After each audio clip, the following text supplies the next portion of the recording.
Okay. होय. Hello, ऐकू येतंय का व्यवस्थित? मला येते व्यवस्थित ऐकू. हो येते. ठीक आहे. ओके. या. नमस्कार, मी मिहीर अर्जुन वाडकर. आजचा हा मंथन गटातला हा जो व्याख्यानाचा विषय आहे, अ, साथीच्या रोगांचं गणिती प्रारूप, mathematical modelling of infectious diseases. नावावरनं काही घाबरून जायची अजिबात गरज नाहीये. व्याख्यान देणार आहेत दोघ जण, भालचंद्र पुजारी आणि स्नेहल शेकटकर. हे दोघंही माझे पुणे विद्यापीठातले तरुण सहकारी आहेत. मी आता 50च्या वर गेल्यामुळे तरुण सहकारी वगैरे म्हणायची मला मुभा आहे असं मी समजतोय. Centre for modelling and simulation म्हणून आमचं जे केंद्र आहे तिथे आम्ही सगळे एकत्र काम करतो. ते दोघंही वैज्ञानिक पण आहेत, शिक्षक पण आहेत, प्राध्यापक पण आहेत. या तिन्ही शब्दांभोवती स्टिरिओटाइप्स डोळ्यापुढे येतात. शिक्षक म्हटलं की गरीब चेहरा, प्राध्यापक म्हटलं की शिष्ट आणि विसराळू, वैज्ञानिक म्हटलं की पांढरा कोट किंवा आणखीन काही इमेजेस असतात. या कुठल्याही स्टिरिओटाइप मध्ये न बसणारे दोघ जण आहेत. त्यांची त्यांची अभ्यासाची आणि संशोधनाची क्षेत्र आहेत. त्याचाही त्यांनी या कामात वापर केलाय. गेल्या डिसेंबरपासनं करोना व्हायरस आणि कोविड बद्दलच्या बातम्या यायला सुरुवात झाली. त्यानंतर या दोघांनी कधीतरी जानेवारीत बहुधा काम सुरू केलं असं, आणि 1.5 महिना 2 महिने जे काही त्यांनी वेगाने आणि गुपचूप काम केलं ते आम्हाला मार्च महिन्यामध्ये त्यांनी एक प्रीप्रिंट लिहिला आणि तो मेड आर्काईव्ह वरती टाकल्यानंतरच आम्हाला बेसिकली हे दोघ जण काय उद्योग करत होते हे लक्षात आलं. काम त्यांचं उत्तम आहे. दोघ जण त्याच्याबद्दल, त्यांच्या कामाबद्दल औत्सुक्य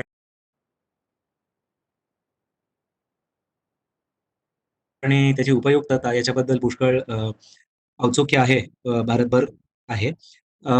महापालिका आणि भारत सरकार, केंद्र सरकार यांनाही काही प्रमाणात ते इनपुट्स देत आहेत सध्याच्या परिस्थितीबद्दल. मराठीमध्ये आहे, जिथे जिथे तांत्रिक शब्द वापरायचे आहेत तिथे इंग्रजी शब्द वापरणं आम्हाला सोयीचं वाटतं, पण भाषा मराठी, शब्द बाहेरनं घेतले तरी चालतील अशा पद्धतीने हे होणार आहे.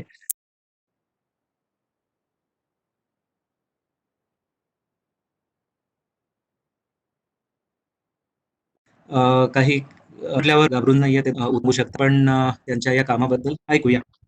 धन्यवाद.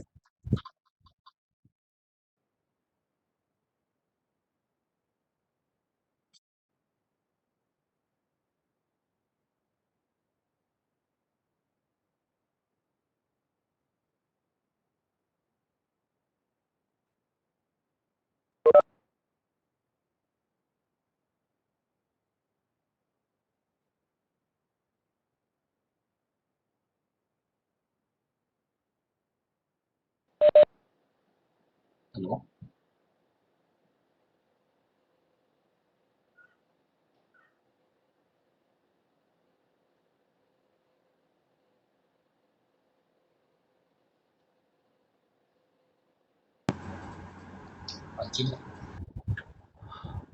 हॅलो. हॅलो. हा बालचंद्र, तुला आवाज येतोय का?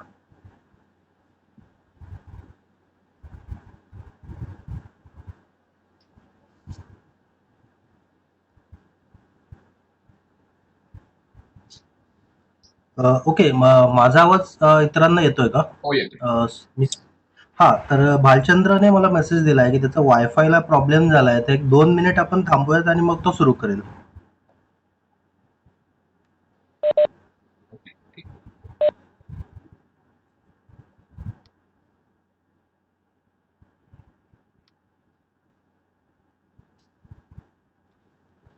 सुरू करायला हरकत नाही भालचंद्र. हा, एकच मिनिट, माझंच नेटवर्क गेलं होतं. जस्ट अच्छा. स्क्रीन शेअर करतो. त्यामुळे तू माझी नक्की काय ओळख करून दिलीस माहित नाही, पण तुझे काय सांगितलं चांगलं सांगितलं.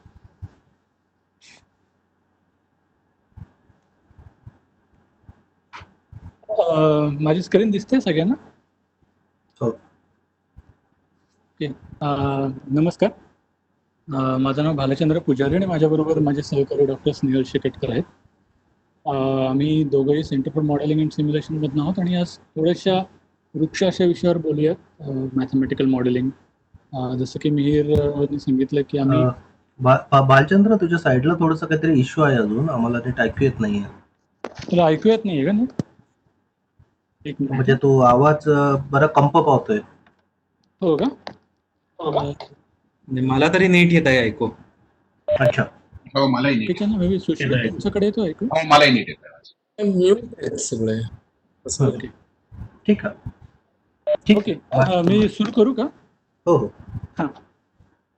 तर या संसर्गजन्य रोगाचं गणित कसं मांडायचं याचं थोडंसं उहापोह आम्ही दोघं करणार आहोत. मुख्यतः भाषण आम्ही मराठीतनं देऊ आणि जसं मिहीर म्हणाले की टेक्निकल शब्द इंग्रजीमधनं असतील. स्लाइड्स प्रामुख्याने इंग्रजीत असतील.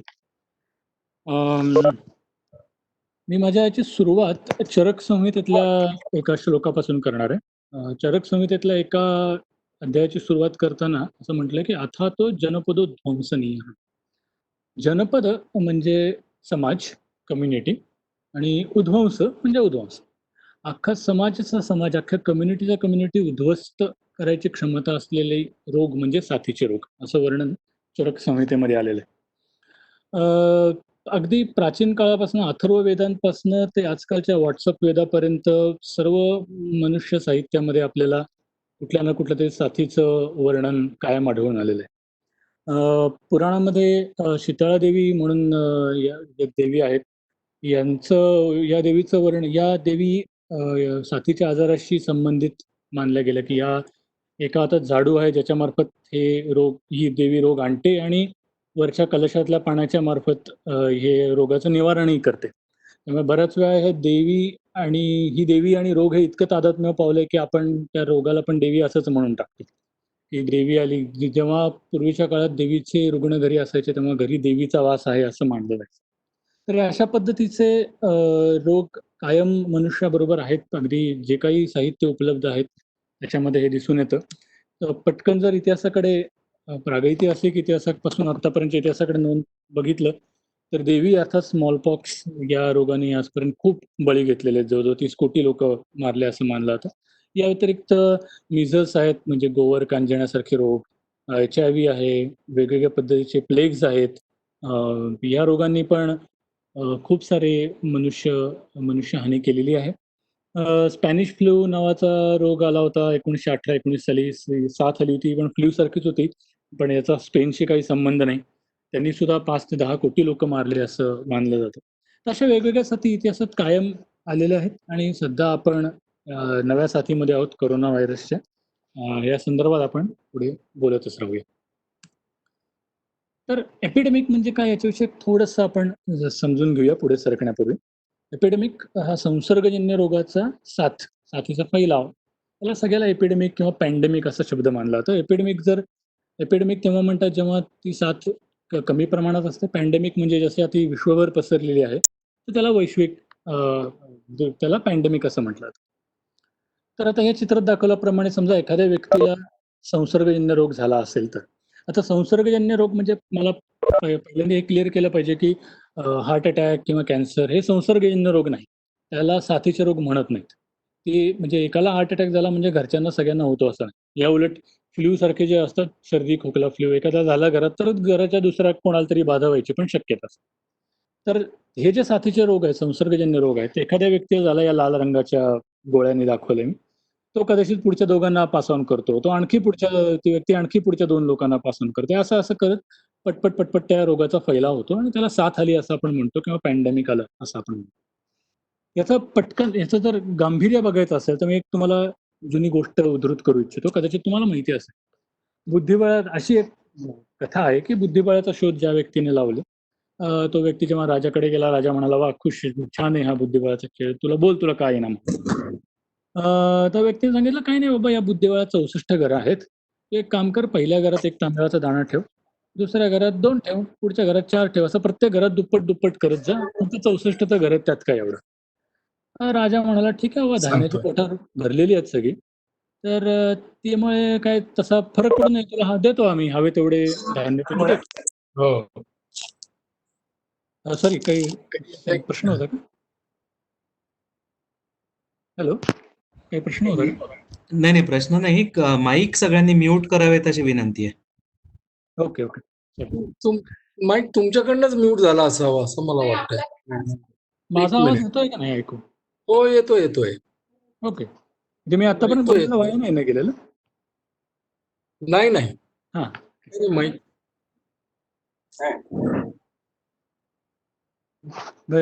करू का पुढे सुरू, का मी थांबू? हो. कर कर कर कर. ओके, तर प्रत्येक घरात एकाचे 2, 2चे 4 असे दाणे होत गेले. तर म्हणजे राजाने विचार केला, ठीक आहे, धान्याची कोठार भरलेली आहेत राज्यामध्ये, तर आपण किती लागेल तेवढं धान्य देऊ शकतो, त्यात काय एवढं. पण अर्थात राजाचं गणित कच्चं होतं, कारण की जर तुम्ही या हिशोबाने प्रत्येक घरात दुप्पट करत गेला, तर 64 घराच्या सरतेशेवटी जी दाण्यांची संख्या होते ती एवढी होते.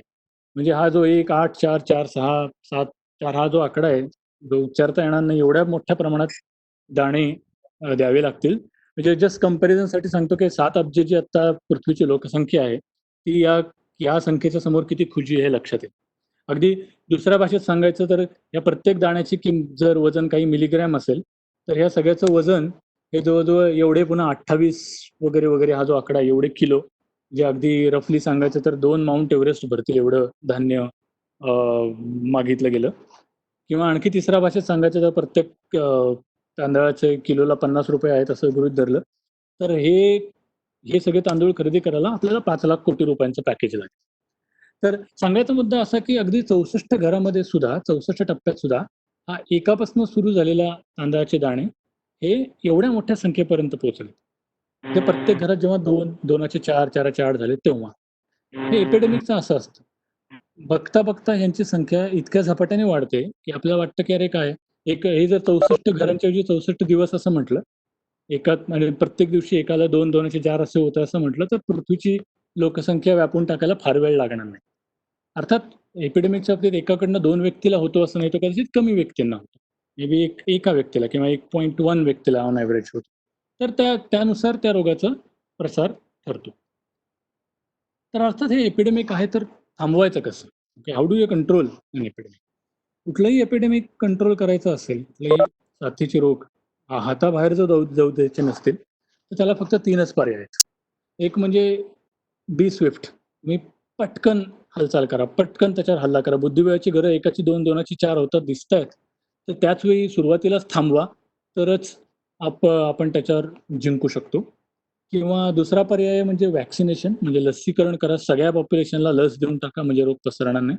आणि तिसरा पॉप्युलेशन आहे लार्ज स्केल टेस्टिंग करायचं. टेस्टिंग करायचं म्हणजे तुम्ही टेस्ट करायची त्या सगळ्या व्यक्तींना आहेत का नाही बघा, ज्या कोणाला रोग सापडेल त्यांना बाजूला करा. या 3च पद्धतीने हा कुठलाही एपिडेमिक कंट्रोल केला जाऊ शकतो. मी तिघांचं पटकन उदाहरण देतो म्हणजे ते स्वच्छ होईल. सध्याचा जो आहे त्याला SARS-CoV-2 असं म्हटलं जातं. हा कोरोना व्हायरसचा दुसरा अवतार आहे. 2003 साली कोरोना व्हायरस 1 SARS-CoV-1 नावाचा आला होता. असंच झालं होतं, डिसेंबरच्या सुमारास चायनामध्ये काहीतरी घडलं होतं. वेगवेगळ्या रोगाचे फ्लू सारख्या रोगाचे सिम्पटम्स दिसत होते. पण अर्थात त्यावेळी कोणी एवढं गांभीर्याने घेतलं नाही.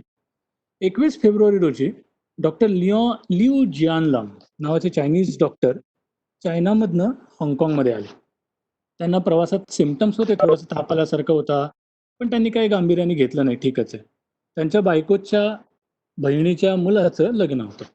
ते आले, त्यांच्या फॅमिलीबरोबर जेवण वगैरे घेतलं, थोडं शॉपिंग केलं, लोकांसाठी गिफ्ट खरेदी केल्या, डिनर घेतलं आणि तिथलं मेट्रोपोल हॉटेल नावाचं हॉटेल आहे हाँगकाँगमधलं, त्याच्यातला आयरॉनिकली रूम नंबर 911 ह्याच्यामध्ये त्यांनी चेक इन केलं. पण त्यांचे सिम्पटम्स काही कमी झाले नाहीत. म्हणताना 22 फेब्रुवारी रोजी त्यांनी तिथल्या हॉस्पिटलमध्ये जाऊन दाखवलं, की अहो बघा मला काय होतंय. सुदैवाने तिथल्या हॉस्पिटलचे जे कोणी इन्चार्ज होते त्यांना ह्याच्यातलं गांभीर्य लक्षात आलं आणि त्यांनी ताबडतोब त्यांना आयसीयूमध्ये ॲडमिट केलं आणि सगळ्यांना इन्स्ट्रक्शन दिलं, की यांच्या आजूबाजूला जाण्यापूर्वी तुम्ही ते प्रोटेक्टिव्ह गिअर घाला, पीपीई किट घाला, डॉक्टर जे स्पेस सूट सारखं घालतं, त्यांनी ते घालूनच त्या लोकांच्या कॉन्टॅक्टमध्ये जायचं, त्या लिव्हच्या कॉन्टॅक्टमध्ये जायचे असे स्वच्छ आदेश दिले. 24 फेब्रुवारी रोजी चायनामधनं त्यांना कॉल आला, की हे जे डॉक्टर लिऊ आहेत यांच्यासारखेच पेशंट आमच्याकडे पण दिसतात या गांगझू प्रांतामध्ये, तुम्ही जरा यांच्याकडे गांभीर्याने बघा. लगेच हाँगकाँगमधल्या डॉक्टरांनी तिथल्या गव्हर्नमेंटला अलर्ट केलं, की हे जरा काहीतरी वेगळं आहे, त्याच्याकडे बघा. हे होईपर्यंत 4 मार्च उजाडला, ज्या दिवशी लिऊ यांचा मृत्यू झाला. अर्थात मृत्यू होण्यापूर्वी मरावे परी कीर्तिरूपी उरावे हे दुर्दैवाने यांच्या बाबतीत खरं ठरलं, की त्यांनी मृत्यूपूर्वी 16 जणांना इन्फेक्ट केलं आणि पुढे जाऊन ही 16 लोकं 7,500 लोकांना इन्फेक्ट करणार आहेत. पण 12 मार्च पण हे लिव्ह गेल्यानंतर हाँगकाँगमधली चक्र जोरात हल्ली. तिथले डॉक्टर, तिथलं गव्हर्नमेंट यांनी हूला रिपोर्ट केलं. हू म्हणजे वर्ल्ड हेल्थ ऑर्गनायझेशन यांनी ग्लोबल अलर्ट इश्यू केलं ताबडतोब आणि सांगितलं की जगात ज्या कोणाला सापडतील केसेस सापडतील त्यांनी ताबडतोब आम्हाला रिपोर्ट करा. आणि चक्क जगातल्या नेशननी त्यांना सपोर्ट करायचं ठरवलं. 17 मार्चला एक वर्ल्ड वाईड नेटवर्क तयार झालं लॅबोरेटरीजचं आणि जगभरात जिथं कुठं केसेस दिसतील त्यांनी ताबडतोब रिपोर्ट करायचं सुरू केलं. इकडे हाँगकाँगमध्ये या लिव्हचे सगळे कॉन्टॅक्ट ट्रेस केले गेले, कुठल्या विमानातून आला, कोणाला भेटला, कुठे कुठे गेला आणि ती जे कॉन्टॅक्ट्स आहेत ते पुढे कुठे गेले या सगळ्याचा अभ्यास केला गेला आणि मार्च एप्रिल या काळामध्ये खूप सारे ट्रेसिंग टेस्टिंग सुरू झालं आणि केसेस पण वाढत होत्या बरं का. 6,000 जवळजवळ काही शेपासून सुरू झालेला आकडा एप्रिल पर्यंत 6,000 पर्यंत पोहोचला. पण हे होत असताना मोठ्या प्रमाणात क्वारंटायनिंग टेस्टिंग सुरू झालं होतं आणि याचा परिपाक असा झाला की एप्रिल मे नंतर मात्र हळूहळू या रोगावर आपण ताबा मिळवू शकलो. म्हणजे 21 फेब्रुवारीला जेव्हा चायना बाहेर हा पहिला व्यक्ती सापडला त्याच्यानंतर मे पर्यंत आपण हा रोग पूर्णपणे आटोक्यात आणू शकलो. हा कोरोना व्हायरस 1 आहे. आता जो आहे तो कोरोना व्हायरस 2 आहे. जवळजवळ दोघांचं साम्य फरक फक्त एवढाच आहे की कोरोना व्हायरस हा कमी संसर्गजन्य आहे. पहिला कोरोना व्हायरस 1 हा कमी संसर्गजन्य होता. आता तो जरा जास्त संसर्गजन्य आहे, म्हणजे एकापासून तो अनेक व्यक्तींना पसरतो. पण कोरोना व्हायरस 1चं पण जर पॅन्डेमिक झालं असतं ते आणखी धोकादायक होतं, कारण की कोरोना व्हायरस हा जास्त डेडली होता. 8,000 लोकांना जे फायनली इन्फेक्शन झालं त्याच्यातले 800 लोक दगावले, म्हणजे 10% कॅज्युअलिटी रेट होता. त्यामुळे ह्या व्हायरसचं जर पॅन्डेमिक झालं असतं तर ते आणखी धोकादायक ठरलं असतं. इकडं ही झाली जागतिक पातळीवरची गोष्ट. भारतामध्ये पण सक्सेस स्टोरीज आहेत मॅस वॅक्सिनेशनच्या. पोलिओविषयी जेव्हा मागच्या 2 दशकांमध्ये भारताने जेव्हा कॅम्पेन सुरू केलं, भारत सरकारने अगदी सोपं धोरण निवडलं. त्यांनी काय केलं, भारतातल्या सगळ्यात प्रसिद्ध व्यक्तीला पकडलं आणि त्यांनी सांगितलं 2 बूंद जिंदगी के असं म्हणून. आणि देशभरात सगळीकडे मोठ्या प्रमाणात कॅम्पेन सुरू केलं. जागोजागी छोटे छोटे बूथ उभारले गेले, केंद्र केली, पोस्टर्स लावले. सगळीकडे सांगितलं की तुम्ही 0 ते 5 वयोगटात जे कोणी असेल त्यांनी ताबडतोब जाऊन 2 बूंद हे जिंदगी के घेऊन या, असा मेसेज सगळ्यात प्रसिद्ध व्यक्तीकडनं दिला गेला. परिपाक असा झाला की आज भारत पोलिओ फ्री आहे. तिसरा पर्याय असा असतो, मी म्हटलं की मास क्वारंटायनिंग, जे आपण केलं देवीच्या स्वातंत्र्योत्तर काळामध्ये भारताने वेगवेगळ्या वेळी देवीचे किती रोगी आहेत हे शोधण्यासाठी मोहिमा राबवल्या आहे. जे ह्या चित्रामध्ये साल आहेत आणि किती केसेस रिपोर्ट आहेत देवीच्या ते दाखवतात. हे जिथे तर पीक आहेत म्हणजे त्या वेळी भारतात वेगवेगळ्या मोहिमा राबवल्या गेल्या. पण 60च्या दशकानंतर मात्र केअरफुल मोहीम राबवली गेली. म्हणजे काय केलं गेलं, गावोगावी स्वयंसेवक, हेल्थचे ऑफिसर्स हे फोटो घेऊन फिरायचे आणि देवीचे रोगी कळवा असं लोकांना कळवायचं. प्रत्येक गावात जायचं, खेडेपाड्यात पोहोचायचं, घरोघरी जायचं, फोटो दाखवायचा, असा रोगी तुमच्याकडे आहे का. असा रोगी दिसला की त्या रोगीला पहिल्यांदा आयसोलेट करायचे, त्यांना ताबडतोब त्याच्या घरच्यांना लसीकरण करायचे आणि आजूबाजूच्या 5 घरांना लसीकरण केलं जायचं, असा तो प्रोग्राम होता. त्याचबरोबर देशभरात शक्य आहे तेवढं लसीकरण पण सुरू केलं होतं.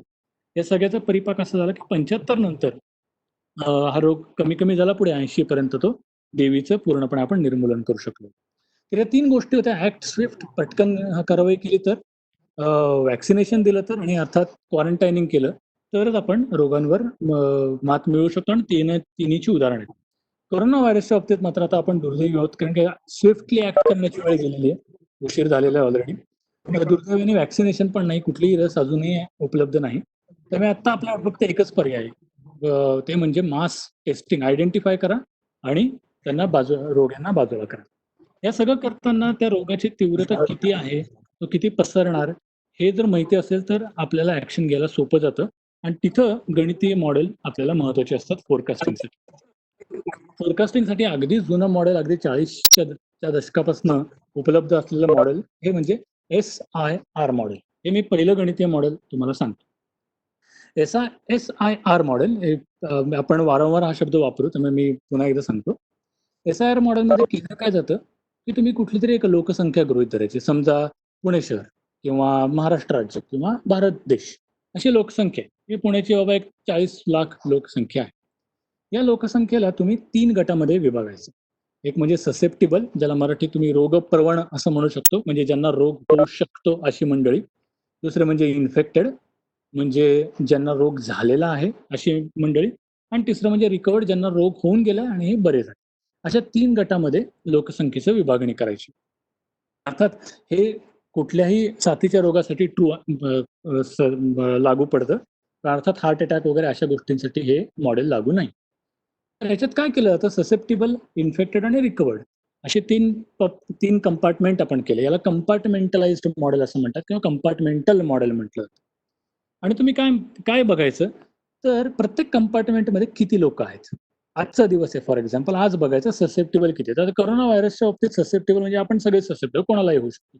पण समजा पोलिओ सारखा रोग असेल तर ज्यांना कोणाला वॅक्सिनेशन झालेलं असेल लहानपणी त्यांना पोलिओ होत नाही ना. तर ससेप्टिबल मंडळी म्हणजे ती मंडळी ज्यांना रोग होऊ शकतो. आणि कोरोना व्हायरसच्या बाबतीत आपण सगळे ससेप्टिबल आहोत. तर ही झाली तर या ससेप्टिबल कंपार्टमेंटमध्ये आपण आकडा ठरवणार की किती मंडळी ससेप्टिबल आहेत, किती मंडळी इन्फेक्टेड आहेत, किती मंडळी रिकवर्ड आहेत. आणि मग गणितीय मॉडेल काय बघतं की जसे जसे दिवस पुढे सरकतात, जसं जसं काळ पुढे सरकतोय, जसं जसं टाइम पुढे सरकतोय, तसं तसं यांच्या लोकसंख्येमध्ये काय फरक पडतो. याचा संकेत का फरक पडणार की बाबा जेव्हा इन्फेक्टेड मंडळी एखाद्या ससेप्टिबल मंडळीच्या कॉन्टॅक्टमध्ये येतील, रोगी ज्यांना रोग झालेला आहे, ते प्रवण व्यक्तीच्या कॉन्टॅक्टमध्ये येईल, तेव्हा होईल असं की जो ससेप्टिबल आहे तो पण इन्फेक्ट होईल. म्हणजे तुमच्या लक्षात येईल की ससेप्टिबल पॉप्युलेशन जे आहे, ससेप्टिबलची लोकसंख्या जी आहे ती कमी कमी होत जाईल, इन्फेक्टेडची वाढत जाईल. आणि अर्थात रोगानुसार काही दिवस रोगी त्या रोगाने ग्रासलेला असतो, से आपल्या कॉमन कोल्ड असेल तर, आणि ते काही 8 दिवसांत वगैरे तो रिकवर होतो. म्हणजे ही लोकसंख्या सुद्धा कायम राहणारी नाही, इन्फेक्टेड मंडळी सुद्धा हळूहळू रिकवर कॅटेगरीमध्ये जाणार आहे. तर हे गव्हर्न करायला हे 3 मॅथमॅटिकल इक्वेशन जी इथे राहिले ना, डिफरन्शियल इक्वेशन असं म्हणतात की एसचा टी म्हणजे टाइम, काळानुसार एस च्या संख्येमध्ये काय फरक पडतो हा अंदाज या इक्वेशन मध्ये बांधला जातो. फरक कसा पडतो, तर आता किती लोक, आता ससेप्टिबलची लोकसंख्या कशी कमी होणार आहे, ससेप्टिबलची संख्या कशी कमी होणार आहे, तर किती ससेप्टिबल आहेत समाजात आणि किती इन्फेक्टेड आहे त्याच्यावरती अवलंबून असतं. जेवढी जास्त इन्फेक्टेड तेवढे पटकन ससेप्टिबल इन्फेक्टेड होणार. तर म्हणून हा जो यांचा लोकसंख्या बदलाचा जो रेट आहे, दर आहे, कोणाचा ससेप्टिबलचा संख्याचा बदलाचा जो दर आहे तो, हा आपण या दोघांचं प्रॉडक्ट घेतो की किती ससेप्टिबल आहेत आणि किती इन्फेक्टेड आहे.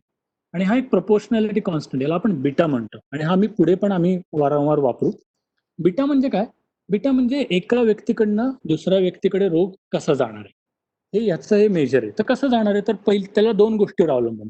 एक म्हणजे सगळे लोक एकमेकांशी कसे कनेक्टेड आहेत, आणि त्या व्हायरसची एकदा का इन्फेक्टेड व्यक्ती ससेप्टिबल मंडळीच्या कॉन्टॅक्टमध्ये आला तर व्हायरसची एका व्यक्तीकडनं दुसऱ्या व्यक्तीकडे उडी मारायची क्षमता काय, या दोन्ही गोष्टीवर हा बीटा अवलंबून आहे. सो बीटा 2 गोष्टीवर अवलंबून आहे.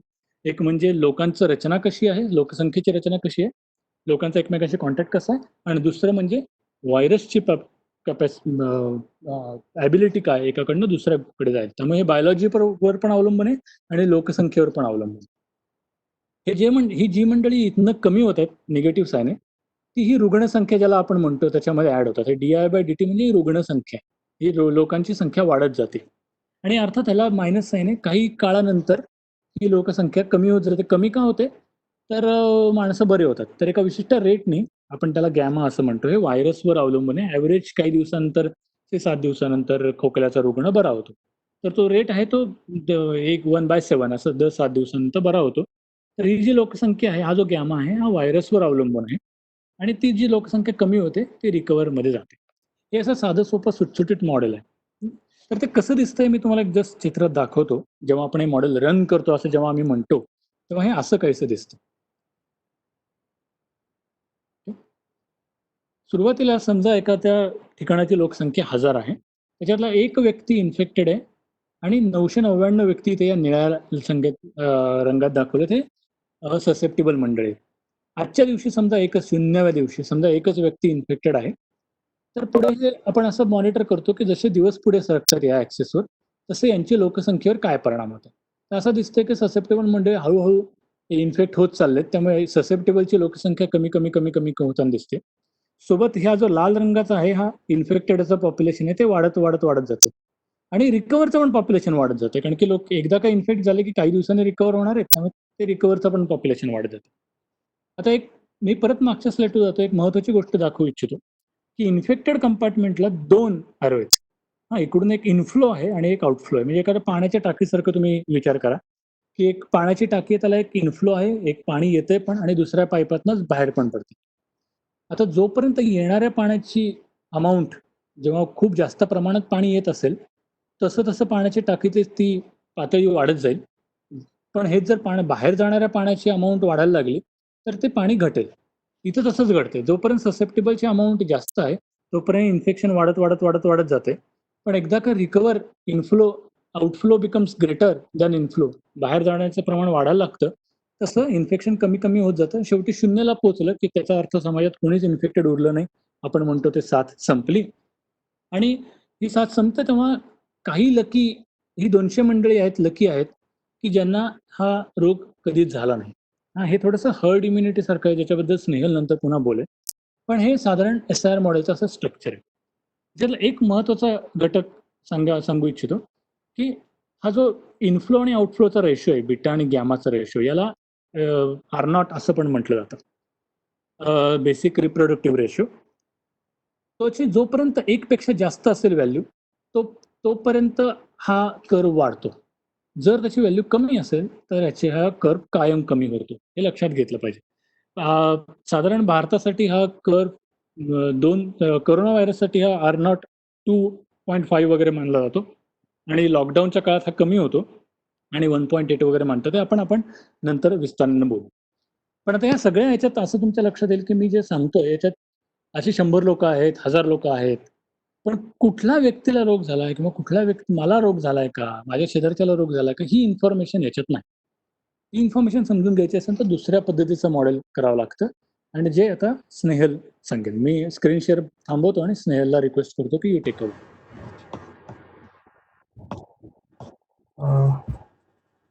ओके, मी स्क्रीन शेअर करतो. माझा आवाज येतोय का व्यवस्थित? येतो. ठीक आहे. हां.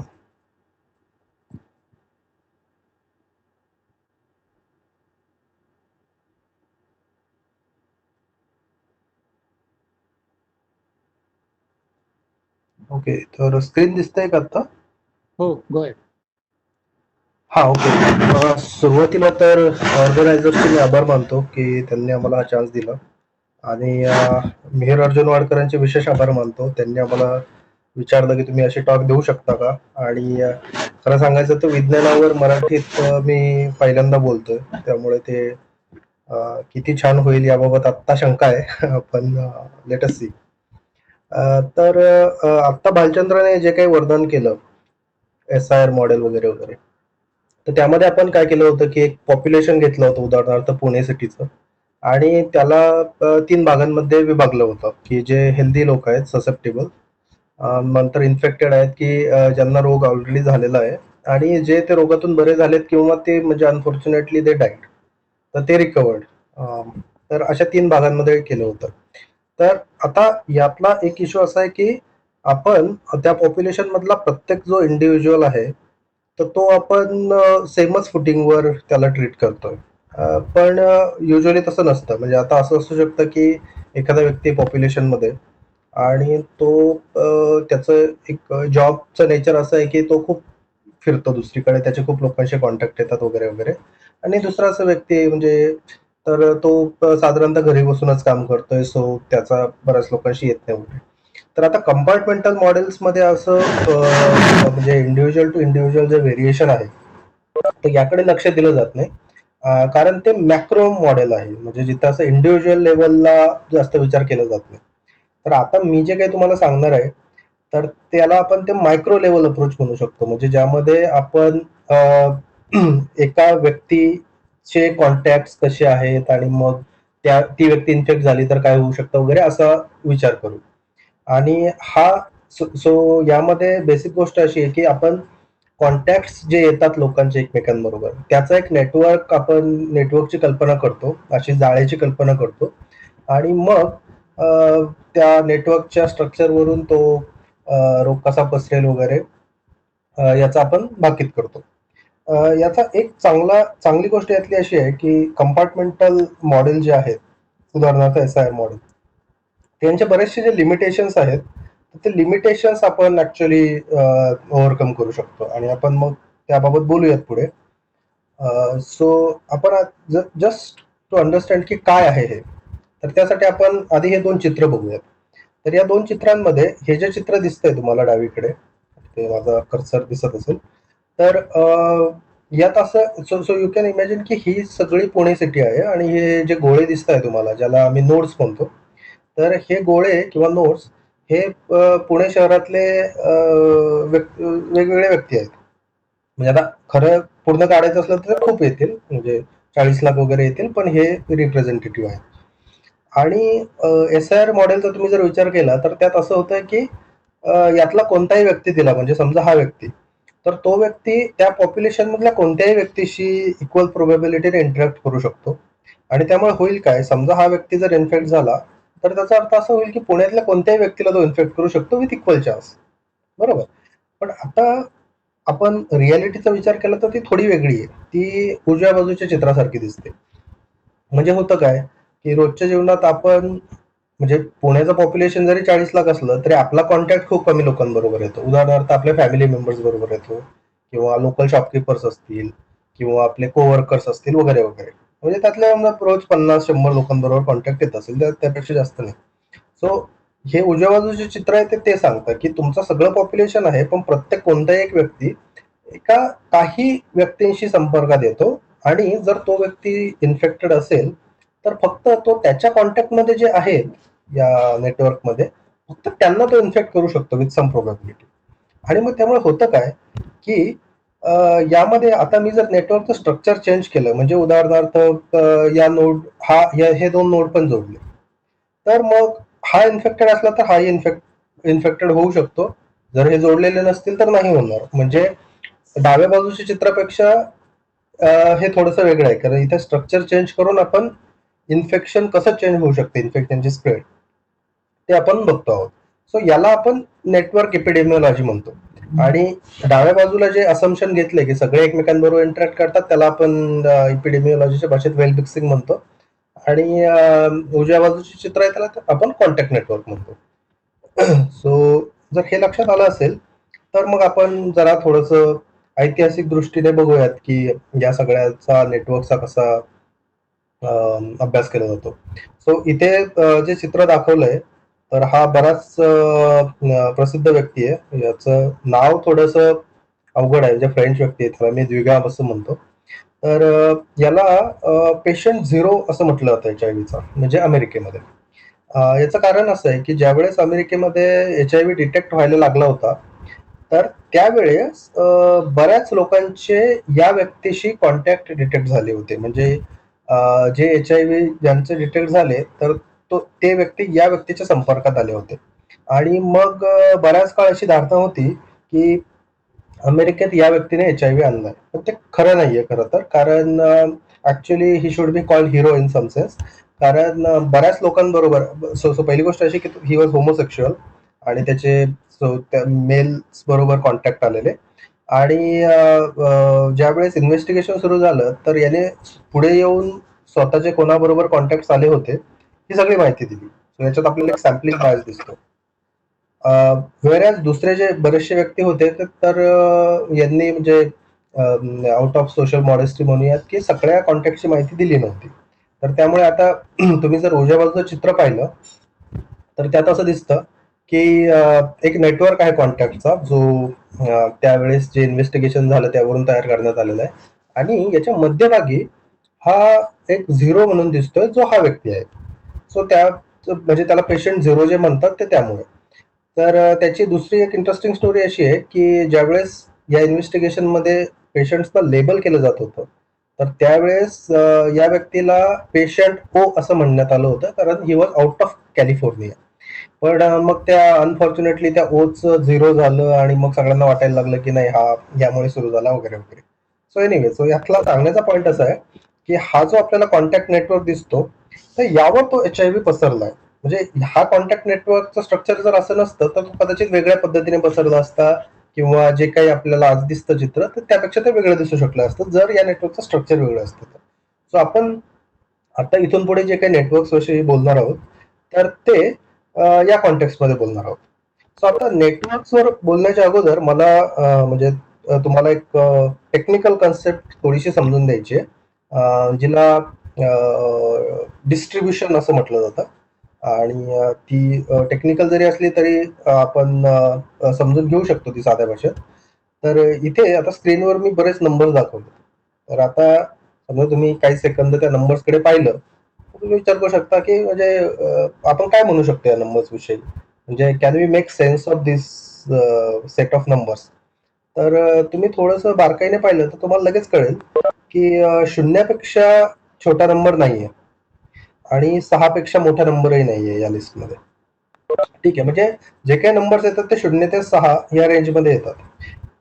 तर यामुळे आपल्याला थोडी जास्त आयडिया आली या लिस्ट विषयी. पण अजून काय म्हणू शकतो आपण?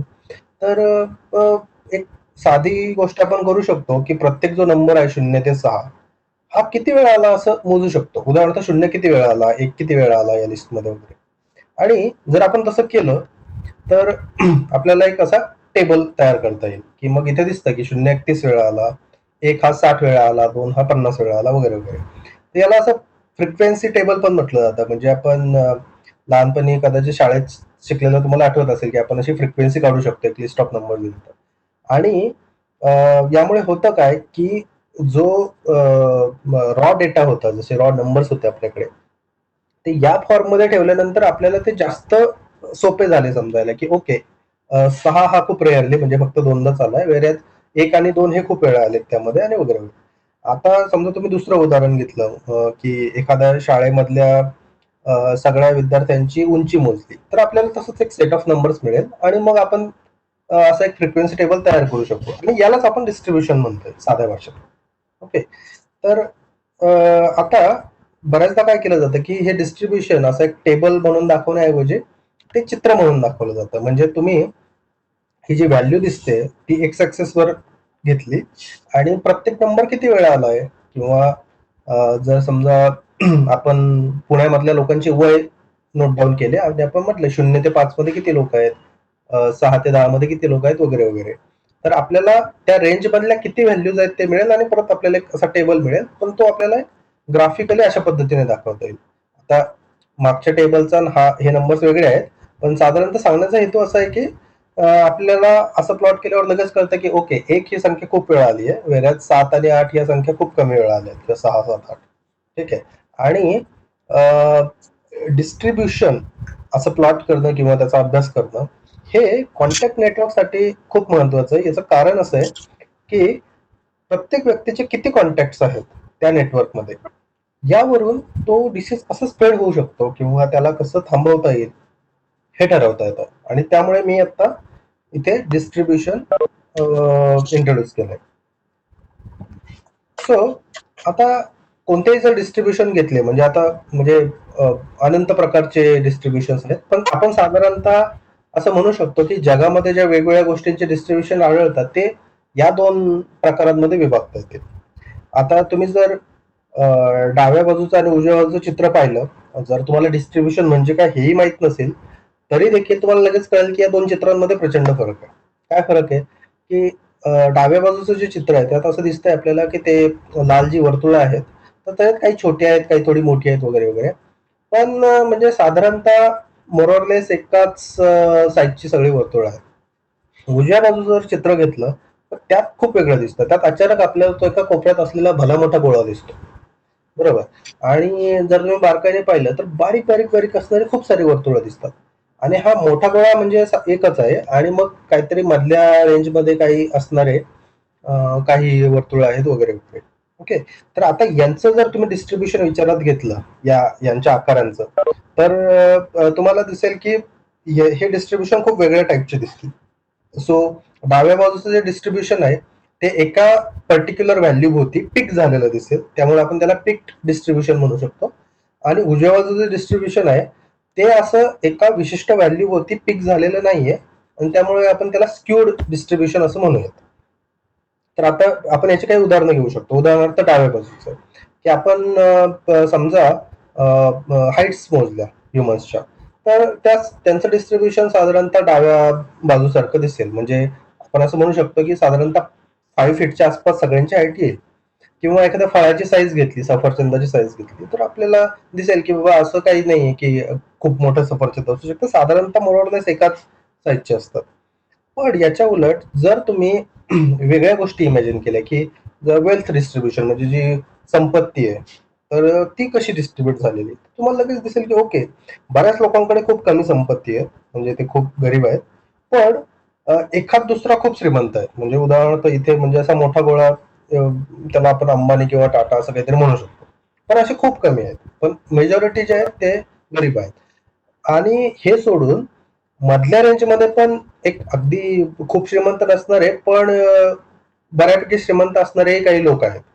सो यामध्ये आपण जर असं म्हटलं की ओके, यातल्या व्हॅल्यूचं डिस्ट्रीब्युशन कसं दिसतं, तर ते एका पर्टिक्युलर व्हॅल्यू होती ते पिक झालेलं दिसणार नाही.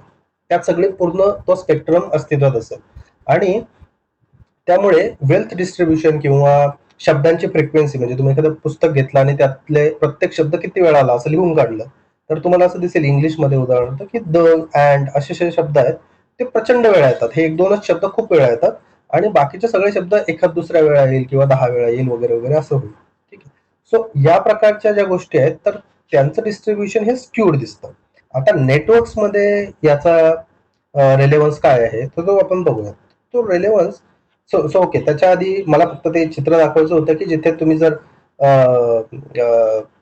दोन प्रकारचे डिस्ट्रीब्युशन ऍक्च्युअली प्लॉट करून पाहिले, तर त्यात असं दिसेल की जे पिक्ड डिस्ट्रीब्युशन आहे, म्हणजे ज्याला मी इथे नॉर्मल म्हटलंय आणि हिरव्या रंगाने दाखवलंय, ते साधारणतः 5 या व्हॅल्यू भोवती पिक झालेलं दिसेल. म्हणजे सगळ्या व्हॅल्यू जवळ साधारणतः 5च्या आसपास आहेत. वेळेस जे ज्याला पॉवर म्हटलंय, त्याला पॉवर यामुळे म्हटलंय कारण त्याला पॉवर लॉ डिस्ट्रीब्युशन असं पण म्हणतात टेक्निकली. पण ते जे स्क्यूड डिस्ट्रीब्युशन आहे त्यात असं काही दिसत नाही. निळ्या रंगाची जी कर्व आहे, तर त्यात तुम्हाला दिसतं की कमी व्हॅल्यू खूप वेळा आलेल्या आहेत, छोट्या व्हॅल्यूज, पण मोठ्या व्हॅल्यूज पण काही वेळा आलेल्या आहेत आणि त्यामुळे हे स्क्यूड आहे. एका पर्टिक्युलर व्हॅल्यू होती ते पिक नाही. सो आय थिंक 2001 मध्ये हा पेपर नेचरमध्ये पब्लिश झाला होता, the web of human sexual contract. यामध्ये त्यांनी असं केलं होतं की स्वीडनने त्यावेळेस एक डेटा सेट तयार केला होता, प्रत्येक व्यक्तीला म्हणजे बऱ्याचशा व्यक्तींना असं विचारून की तुमचे नंबर ऑफ सेक्स पार्टनर्स किती आहेत आतापर्यंत, म्हणजे तुमच्या आयुष्यामध्ये. आणि तो जो डेटा होता, तर तो हा जो पीएचडी स्टुडंट होता लिल्जेरोस, हा जो फर्स्ट ऑथर आहे, याकडे आला होता. आणि त्याच्याकडे आल्यानंतर त्याने ज्यावेळेस त्याचं अनालिसिस केलं, तर म्हणजे त्याला हे पाहायचं होतं की बाबा याचं डिस्ट्रीब्युशन कसं दिसतं. पण त्याचं एक्सपेक्टेशन असं होतं की ठीक आहे, एका कोणत्या तरी व्हॅल्यू होती पिक दिसेल, म्हणजे साधारणतः प्रत्येक व्यक्तीचे 3 पार्टनर्स आतापर्यंत झालेले असतील, असे 3, काहींचे 1 झालेले असेल, काहींचे 4-5 झालेले असतील, पण एका व्हॅल्यू होती असं ते पिक दिसेल.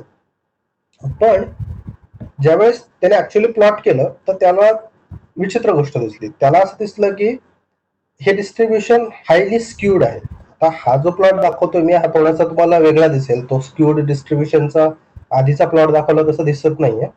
पण याला आम्ही लॉग स्केल म्हणतो. बेसिकली काय केलंय की जो एक्स ऍक्सिस आहे त्यावरचे तुम्ही नंबर्स जर बघितले, तर ते 10, 100, 1000 असे आहेत. म्हणजे ते कॉम्प्रेस केल्यासारखे आहेत. तर तुम्ही याला स्ट्रेच केलं, तर तुम्हाला जो आधी कर्व दिसत होता तसा दिसेल. म्हणजे तुम्हाला वाय ऍक्सिसला इथे करावं लागेल. पण यातला मुख्य मुद्दा असा आहे की बरेचसे लोक जे आहेत, तर त्यांचे साधारणतः 1 किंवा 2 कॉन्टॅक्ट झालेले आहेत, म्हणजे सेक्स पार्टनर्स त्यांचे इतके आहेत. पण असेही लोक आहेत की ज्यांचे 1000 वगैरे कॉन्टॅक्ट झालेले आहेत. ओके, म्हणजे आपण यांना बऱ्याचदा असं आउटलायर म्हणतो किंवा वी डोंट इमॅजिन की असं काहीतरी असू शकतं की बऱ्याचशा लोकांचे इतके पार्टनर्स आहेत. आणि not only that, these people are not outliers. तर त्याच्या मधल्या रेंजमध्ये पण बरेचसे लोक आहेत, म्हणजे बऱ्याचशा लोकांचे म्हणजे 100 वगैरे पार्टनर्स आहेत, जे 10 स्क्वेअर दिसतो तुम्हाला, म्हणजे 100 पार्टनर्स आहेत वगैरे वगैरे. सो हे पूर्ण डिस्ट्रीब्युशन स्क्यूड आहे. आणि त्यामुळे या प्रकारच्या नेटवर्कवर, म्हणजे असं नेटवर्क घेतला की ज्यामध्ये नंबर ऑफ कॉन्टॅक्ट हे स्क्यूड पद्धतीने डिस्ट्रीब्यूट झाले, त्यावर रोगाचा प्रसार कदाचित खूप वेगळ्या पद्धतीने होऊ शकतो. तर ते आपण जरा बघूया. आता हे सरप्राईज असू शकतं बऱ्याच लोकांसाठी, but this is the fact. आणि मला मग या कॉन्टेक्स्टमध्ये फक्त ही टर्म नवीन इंट्रोड्यूस करू द्या. तर याला स्केल फ्री ग्राफ्स असं म्हणतात. तर स्केल फ्री ग्राफ्स काय असतात, तर आपण नंबर ऑफ कॉन्टॅक्टला समजा जर त्या नोडची किंवा त्या व्यक्तीची डिग्री म्हटलो, म्हणजे 5 लोकांबरोबर एखाद्याचा कॉन्टॅक्ट झाला असेल तर त्याची डिग्री 5 म्हणूयात. तर जर या डिग्रीचं जे डिस्ट्रीब्युशन आहे हे जर हायली स्क्यूड असलं, जसं आपण आधी पाहिलं, तर अशा नेटवर्क्सना स्केल फ्री नेटवर्क्स म्हणतात. आणि स्केल फ्री नेटवर्क्समध्ये जसं आपण त्या संपत्ती किंवा वर्ड फ्रिक्वेन्सीज मध्ये पाहिलं, की तुम्ही असं टिपिकल एक व्यक्ती शोधू नाही शकत. म्हणजे तुम्ही असं विचारू शकता की ओके, एखाद्या ह्युमनची टिपिकल हाईट काय असते, आपण म्हणू शकतो साधारणतः 5 फीट असते. पण तुम्ही जर असं म्हणलं की ओके, साधारणतः एखाद्या व्यक्तीची भारतातल्या संपत्ती काय असते, आता आपल्याला उत्तर देता येणार नाही, कारण खूप गरीब लोक पण आहेत आणि काही गर्भश्रीमंत व्यक्ती पण आहेत आणि मध्ये पण बरेचसे लोक आहेत वगैरे वगैरे. सो स्केल फ्री नेटवर्क मध्ये असा एखादा नोड नसतो की ज्याला आपण म्हणू शकतो ओके, स्केल फ्री नेटवर्क मधले नोड टिपिकली असे असतात, कारण there is whole spectrum from low degree to very high degree. Okay. आणि जर आपण या चित्राकडे पाहिलं आता, तर आपल्याला लगेच लक्षात येईल की या दोन नेटवर्कच्या स्ट्रक्चरमध्ये प्रचंड फरक आहे. आता इथे मी काय केलंय की एक असा नेटवर्क तयार केला इथे डाव्या बाजूला, की ज्यामध्ये प्रत्येक नोडची जी डिग्री आहे ती साधारणतः सेम आहे, म्हणजे खूप वेगळी घेतलेली नाही, 5 किंवा 6 अशी काहीतरी घेतली आहे. म्हणजे एखाद्याची 1 असू शकते, पण अशी प्रचंड वेगळी काहीतरी असणार नाही. वेरेज हा उजव्या बाजूचा नेटवर्क आहे, यामध्ये काय केलंय की यामध्ये ज्या डिग्रीज आहेत त्या स्क्यूड पद्धतीने घेतल्या. म्हणजे बऱ्याचशा नोड्सची डिग्री ही खूप कमी आहे, म्हणजे हे अशा. पण असे काही नोड्स आहेत जे खूप रेअर आहेत, पण ते आहेत अस्तित्वात, की ज्यांची डिग्री खूप हाय आहे. म्हणजे हे जे तुम्ही जर सायझेस पाहिल्या, तर या सायझेस ज्या आहेत त्या हे दाखवतात की त्याची डिग्री किती आहे. म्हणजे आता हा नोड जर पाहिला तर याचे प्रचंड प्रमाणात कॉन्टॅक्ट्स आहेत आणि सो ऑन. आणि जर या दोन नेटवर्क्सवर आपण इमॅजिन केलं की एखादा डिसीज स्प्रेड होतोय, तर इन सम सेन्स हे असं ऑब्वियस आहे की उजव्या बाजूला ज्या प्रकारे स्प्रेड होईल तर ती खूप वेगळी असेल डाव्या बाजूला होईल त्यापेक्षा. आणि यातली अजून दुसरी इंटरेस्टिंग गोष्ट अशी आहे की हे जे आपल्याला कळालंय हे खूप रिसेंट आहे, म्हणजे साधारणतः 2000च्या वगैरे नंतर. म्हणजे मी जो तुम्हाला पेपर दाखवला तो 2001चा होता, ज्यावेळेस आपल्याला कळालं की सेक्शुअल कॉन्टॅक्ट नेटवर्क्स हे स्केल फ्री आहेत. म्हणजे तिथे अशा प्रकारचं स्ट्रक्चर आहे, डाव्या बाजूसारखं नाहीये. आणि त्यामुळे तिथे काही इंटरेस्टिंग गोष्टी घडतात ज्या आपण बघूया. आणि हे जे नोड्स आहेत ज्यांना हाय डिग्री आहे त्यांना आपण सुपर स्प्रेडर्स म्हणू शकतो या कॉन्टेक्स्टमध्ये. ओके. सो आधी आपल्याला हे ठरवावं लागेल की ओके, समजा डिसीज नेटवर्कवर स्प्रेड होत असेल तर त्याला मेजर कसं करायचं, म्हणजे तो किती भयानक आहे हे मेजर कसं करायचं. तर त्याच्यासाठी एक साधी क्वांटिटी आहे, तिला आम्ही आउटब्रेक असं म्हणतो. आउटब्रेकची साईज किती आहे. तर त्याच्यासाठी तुम्ही असं कल्पना करा की हा एक आपल्याकडे नेटवर्क आहे, हा एक हायपोथेटिकल नेटवर्क आहे. ओके. आणि तुम्हाला असं दिसेल की यातल्या काही ज्या लिंक्स आहेत तर त्या थोड्या गडद आहेत आणि काही लिंक्स या आहेत त्या फिक्या आहेत. ओके. तर केलं काय की प्रत्येक जी लिंक आहे तर त्यामध्ये आपण असं ठरवलंय की with probability p equal to 0.1, जे वर नंबर दिलाय, तेवढ्या प्रोबॅबिलिटीने एका व्यक्तीकडून दुसऱ्या व्यक्तीकडे डिसीज जाऊ शकतो. ओके. आणि मग आपण पाहिलं की काही एजेस किंवा काही ज्या लिंक्स आहेत त्या ऑक्युपाय केल्यात, म्हणजे ओके याला डिसीज झाला तर याला होईल, याला झालं तर याला होईल, पण याला झालं तर याला होणार नाही, कारण ती लिंक आपण ऑक्युपाईड ठेवलेली नाहीये. तर या चित्राच्या जर मध्यभागी तुम्ही पाहिलं, हॅलो, माझा आवाज येतोय का? हॅलो. येतोय. येतो येतो बोल बोल. हा, नाही, मला नॉईज येतोय मध्ये म्हणून. हॅलो. नाही, तू कंटिन्यू कर. ओके. तर या चित्राच्या मध्यभागी असं दिसतं की एक साधारणतः 6 नोड्स आहेत, की जे एकमेकांना बांधले गेलेत. म्हणजे काय होईल की यांच्यामध्ये कोणालाही जर डिसीज झाला तर तो त्या नोड्स त्या क्लस्टर मधल्या सगळ्या लोकांपर्यंत पोहोचेल, पण तो इतर नेटवर्क मध्ये पसरणार नाही. ऑन द अदर हँड, आता इथल्या नोडला जर समजा इन्फेक्शन झालं तर तो डिसीज या नोड पर्यंत पोहोचेल, पण बाकीच्या नेटवर्क मध्ये तो पसरणार नाही. म्हणजे या केसमध्ये आउटब्रेकची जी साईज आहे ती जास्तीत जास्त 6 असू शकते, म्हणजे 6 पेक्षा जास्त व्यक्ती यामध्ये इन्फेक्ट होणार नाही. ओके. पण आता आपण असं समजू की आपण जी प्रोबॅबिलिटी आहे, ट्रान्समिशन प्रोबॅबिलिटी, जी पी म्हटलोय आपण त्याला, की एका व्यक्तीकडून डिसीज दुसऱ्या व्यक्तीकडे जाणार आहे. तर ती प्रोबॅबिलिटी समजा वाढवली आपण, समजा 0.1 ऐवजी मी त्याला 0.5 करतो. आता चित्र काय दिसतं, तर ते असं दिसतं. म्हणजे यात काय दिसतंय की खूप सारे एजेस आता अशा झाल्यात की ज्यांच्या अलॉंग तो डिसीज ट्रान्समिट झालाय आणि त्यामुळे नेटवर्कचा खूप सारा भाग त्या डिसीजच्या त्याच्या ताब्यात आलेला आहे.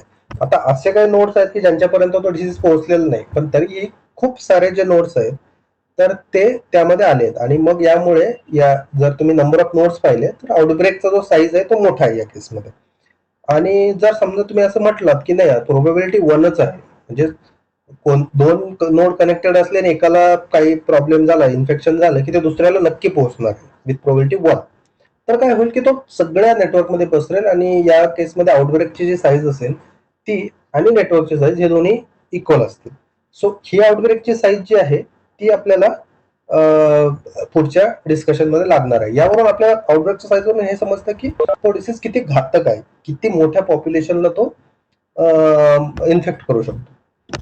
ओके, तर याचं कारण असं सांगण्याचं की 2003 मध्ये ज्यावेळेस हे सापडलं होतं की सेक्शुअल कॉन्टॅक्ट नेटवर्क हे स्केल फ्री आहेत आणि त्यामध्ये मग हायरार्की ऑफ डिग्रीज आहे. तर त्यानंतर लोकांनी हे इन्व्हेस्टिगेट करणं सुरू केलं की जे जुने कंपार्टमेंटल मॉडेल्स होते जे बालचंद्रन एक्सप्लेन केले, तर त्यांच्यामध्ये तुम्हाला आठवत असेल तर त्याने एक एपिडेमिक थ्रेशोल्ड असं सांगितलं. त्याने असं सांगितलं की तो R0 जो आहे तो ग्रेटर दॅन 1 असला की आउटब्रेक होईल आणि R0 हा लेस दॅन 1 असेल तर आउटब्रेक होणार नाही.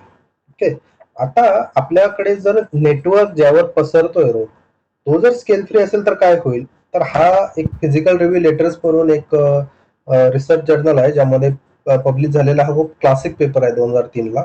तर त्यांनी असं दाखवून दिलं या रिसर्चर्सने की जर स्केल फ्री नेटवर्कवर एखादा रोग पसरत असेल आणि त्याची प्रोबॅबिलिटी खूप कमी जरी असेल पसरण्याची, तर तरी देखील एक फायनाईट साईज आउटब्रेक नेहमीच मिळेल. म्हणजे तुम्ही असं त्याला स्टॉप करू शकणार नाही.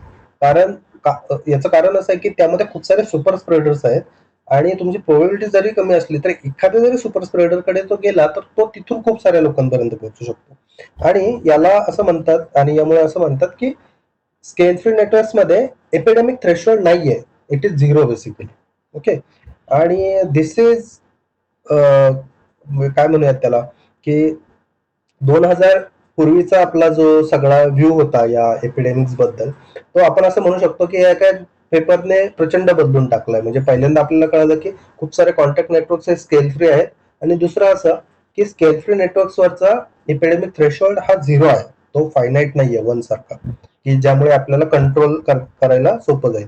आता याचं ऍक्च्युअल उदाहरण दाखवायचं असलं तर हे चित्र बघा. आता या चित्रात काय दिसतंय की 2 प्रकारचे नेटवर्क्स काढले. एक डाव्या बाजूला जो दिसतोय हा, तर हा होमोजिनियस आहे, म्हणजे यामध्ये तो स्केल फ्री नाहीये आणि त्यामुळे प्रत्येक नोडची जी डिग्री आहे तर ती साधारणतः सारखीच आहे. ओके, आणि यामध्ये आपण असं समजू की 10% प्रोबॅबिलिटीने एक व्यक्ती इन्फेक्टेड असला तर तो त्याच्या शेजाऱ्याला इन्फेक्ट करतो 10% प्रोबॅबिलिटी. आणि मग आपण असं म्हणू की आउटब्रेकची जास्तीत जास्त साईज काय असेल, तर इथे जे लाल रंगामध्ये जे नोड्स दाखवले आहेत, जे दाखवले आहेत, तर ते त्या आउटब्रेक मधले आहेत. म्हणजे हा साधारणतः 5000 नोड्स असलेला नेटवर्क आहे आणि त्यातले काही व्यक्ती इन्फेक्ट झाले आणि ती तुमच्या आउटब्रेकची साईज दाखवतो, विच इज नॉट मच. म्हणजे साधारणतः एक 20-25 वगैरे असतील हे टोटल, तर 5000 मध्ये इतके कमी असतील. आणि यापेक्षा महत्वाची गोष्ट अशी की समजा मी 5000 ऐवजी 50,000 केली नेटवर्कची साईज, तर मग काय होईल, हे 20-25च्या ऐवजी 250 होतील का, तर 250 नाही होणार, हे 20-25च राहतील. म्हणजे कितीही मोठा नेटवर्क असला तर साधारणतः तुम्हाला एकदम छोटा आउटब्रेक मिळणार आहे जो म्हणजे जो निग्लिजिबल असेल. पण जर तुम्ही उजव्या बाजूला जर पाहिलं की जिथे ऍक्च्युअली स्केल फ्री नेटवर्क आहे, जिथे तुम्हाला डिग्रीचं जे डिस्ट्रीब्युशन आहे ते स्क्यूड आहे, त्यामध्ये परत आपण 0.1 किंवा 10% प्रोबॅबिलिटीनेच एका व्यक्तीकडून दुसऱ्या व्यक्तीला इन्फेक्शन पसरतंय असं जर कल्पना केली तर तुम्हाला असं दिसेल की खूप सारे व्यक्ती इन्फेक्ट झाले. म्हणजे प्रोबॅबिलिटी सेमच आहे एका व्यक्तीकडून दुसऱ्या व्यक्तीकडे जाण्याची, खूप सारे इन्फेक्शन झाले. याचं कारण तेच आहे की तुमची प्रोबॅबिलिटी जरी कमी असली तरी एकदा तुम्ही एखाद्या खूप जास्त कॉन्टॅक्ट असलेल्या व्यक्तीकडे तो ट्रान्सफर केला की तिथून तो पटकन इतर लोकांपर्यंत, खूप साऱ्या लोकांपर्यंत पोहोचू शकतो. आणि जर असं आणि आता जर मी म्हटलं की नाही 5,000 म्हणजे 50,000 नेटवर्कची साईज आहे, तर काय होईल, तर हा नंबर आता कॉन्स्टंट नाही राहणार. म्हणजे इथे तो कॉन्स्टंट राहत होता, आता तो त्या प्रपोर्शन मध्ये वाढेल. म्हणजे even in the limit of large network you will get a finite outbreak, जो अनएक्सपेक्टेड होता in some sense to all the epidemiologists before 2000. So आता एकदा हे स्केल फ्री नेटवर्कचं डिस्क्रिप्शन झालं, तर मी तुम्हाला पटकन एक हर्ड इम्युनिटीची एक कल्पना देऊन टाकतो. आता हर्ड इम्युनिटी बऱ्याच ठिकाणी तुम्ही ऐकलं असेल की स्वीडनने असं ठरवलंय की हर्ड इम्युनिटीचा आधार घ्यायचा.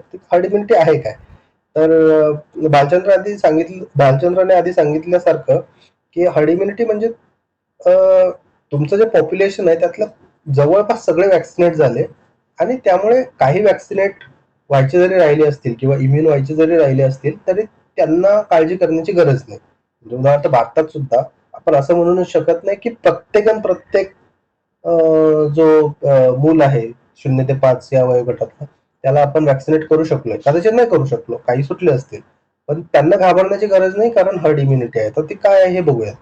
आता या नेटवर्कमध्ये तुम्हाला काय दिसतंय की एक कॉम्प्लिकेटेड स्ट्रक्चर आहे आणि हे जे निळ्या रंगातले आणि गोल आकाराचे गोळे दिसत आहे किंवा नोड दिसत आहे, तर हे ससेप्टेबल्स आहेत.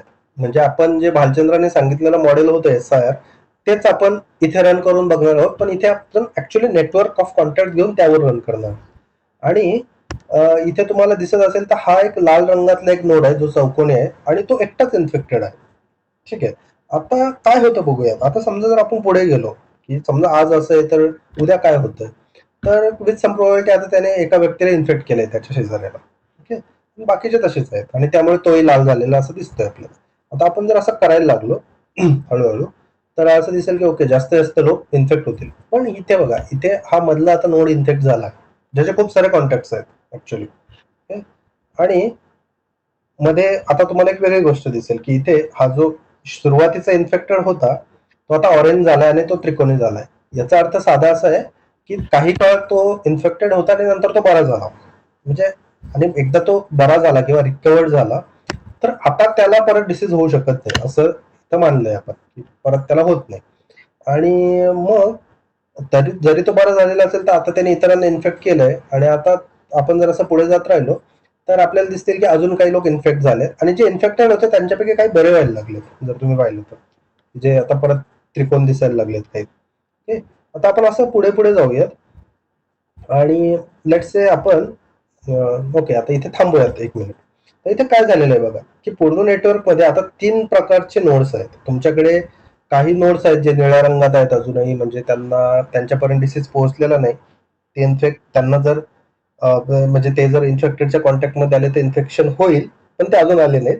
काही असे आहेत की ते इन्फेक्टेड आहेत आणि काही असे आहेत की ते रिकवर झालेत इन्फेक्शन मधून. ओके, आता मुद्दा असा आहे की या नेटवर्क मध्ये इन्फेक्टेड नोड्स आहेत, म्हणजे असं होईल का की शेवटपर्यंत जर आपण बघत गेलो तर हे जे निळे दिसणारे आहेत किंवा ससेप्टेबल आहेत हे राहणारच नाहीत, हे सगळे शून्य होऊन जातील. तर असं इंटरेस्टिंगली होत नाही. याचं कारण असं आहे की जरी इन्फेक्टेड असले उदाहरणार्थ हे 2 नोड, तरी ते ज्याच्याशी जोडले गेले आहेत म्हणजे हा नोड हा रिकवर झालेला आहे आणि रिकवर झालेल्या व्यक्तीला परत इन्फेक्शन होऊ शकत नाही. त्यामुळे इथलं जे इन्फेक्शन आहे या भागात जे तुम्हाला दिसतंय ते या 2 नोड्स पर्यंत कधीच पोहोचू शकत नाही कारण हा इम्युन आहे. आणि ही आयडिया आहे हर्ड इम्युनिटीची की जिथे इतके सारे लोक इम्युन आहेत की काही लोक ससेप्टेबल जरी असले तरी इन्फेक्टेड लोकांपासून त्यांना धोका नाहीये कारण डिसीज त्यांच्यापर्यंत पोहोचू शकत नाही, नेटवर्कचं स्ट्रक्चर तसं असल्यामुळे. आणि याला आपण मग म्हणजे सध्या म्हणायचं तर मग याला स्वीडिश मॉडेल म्हणू शकतो की शेवटी तुम्हाला असं दिसतंय की सगळे एकतर ससेप्टेबल आहेत किंवा रिकवर झालेले आहेत आणि इन्फेक्टेड कोणी राहिलेलं नाही.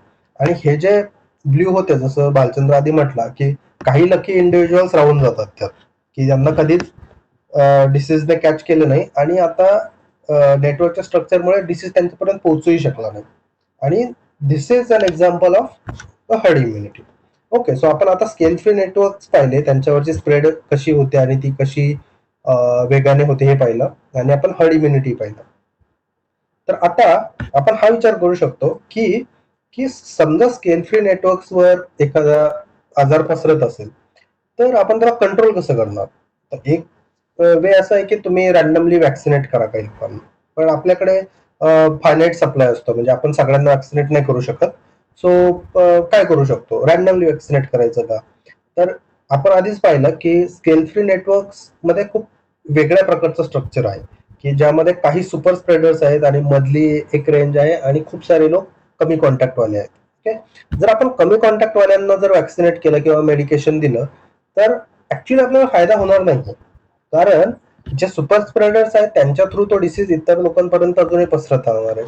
ओके, सो ट्रेडिशनल मेथड जे आहेत की रॅन्डमली वॅक्सिनेट करा किंवा मेडिकेशन करा, हे या केसमध्ये उपयोगी नाही. ओके, तर काय करायला हवं, तर एक गोष्ट अशी करता येईल की आपण आपलं जे काही वॅक्सिनेशन आणि मेडिकेशन आहे ते थोडंसं बायस्ड पद्धतीने करू शकतो. म्हणजे काय करायचं की जे हर्ब्स आहेत, जे हाय डिग्री किंवा हाय कॉन्टॅक्ट असलेले जे लोक आहेत तर त्यांच्याकडे जास्त वळवायचं ते. आता यात थोडा एथिकल प्रॉब्लेम असा आहे की तुम्ही म्हणू शकता की यू आर डिस्क्रिमिनेटिंग, कारण म्हणजे समजा माझ्याकडे इतकेच वॅक्सिन्स अवेलेबल आहेत तर मी म्हणतो की नाही, जे खूप जास्त ज्यांचे खूप सारे पार्टनर्स आहेत किंवा खूप सारे कॉन्टॅक्ट्स आहेत अशा लोकांना मी वॅक्सिनेट करतोय आणि इतरांना मी देत नाही. सो एथिकल मुद्दा जरी असला तरी गणित असं दाखवतं की अशा पद्धतीने वॅक्सिनेट केलं, जर तुमच्याकडे लिमिटेड वॅक्सिनेशन किंवा मेडिकेशन असेल तर तुम्हाला ऍक्च्युअली स्केल फ्री नेटवर्क्सवर जी वेगाने वाढ होते ती ऍक्च्युली कमी करता येते. आणि हा जो पेपर होता 2002 साली आलेला, बाराबासी आणि देजूचा, तर यामध्ये त्यांनी क्लिअरली असं दाखवून दिलं की जर तुम्ही असं केलं तर तुमचा जो एपिडेमिक थ्रेशोल्ड आहे, जो मी म्हटलं की स्केल फ्री नेटवर्क्सवर 0 आहे, तो परत नॉन झिरो करता येतो. आणि एकदा तुम्हाला तो नॉन झिरो करता आला तर तुम्ही त्या आउटब्रेकचे साईज लिमिट करू शकता.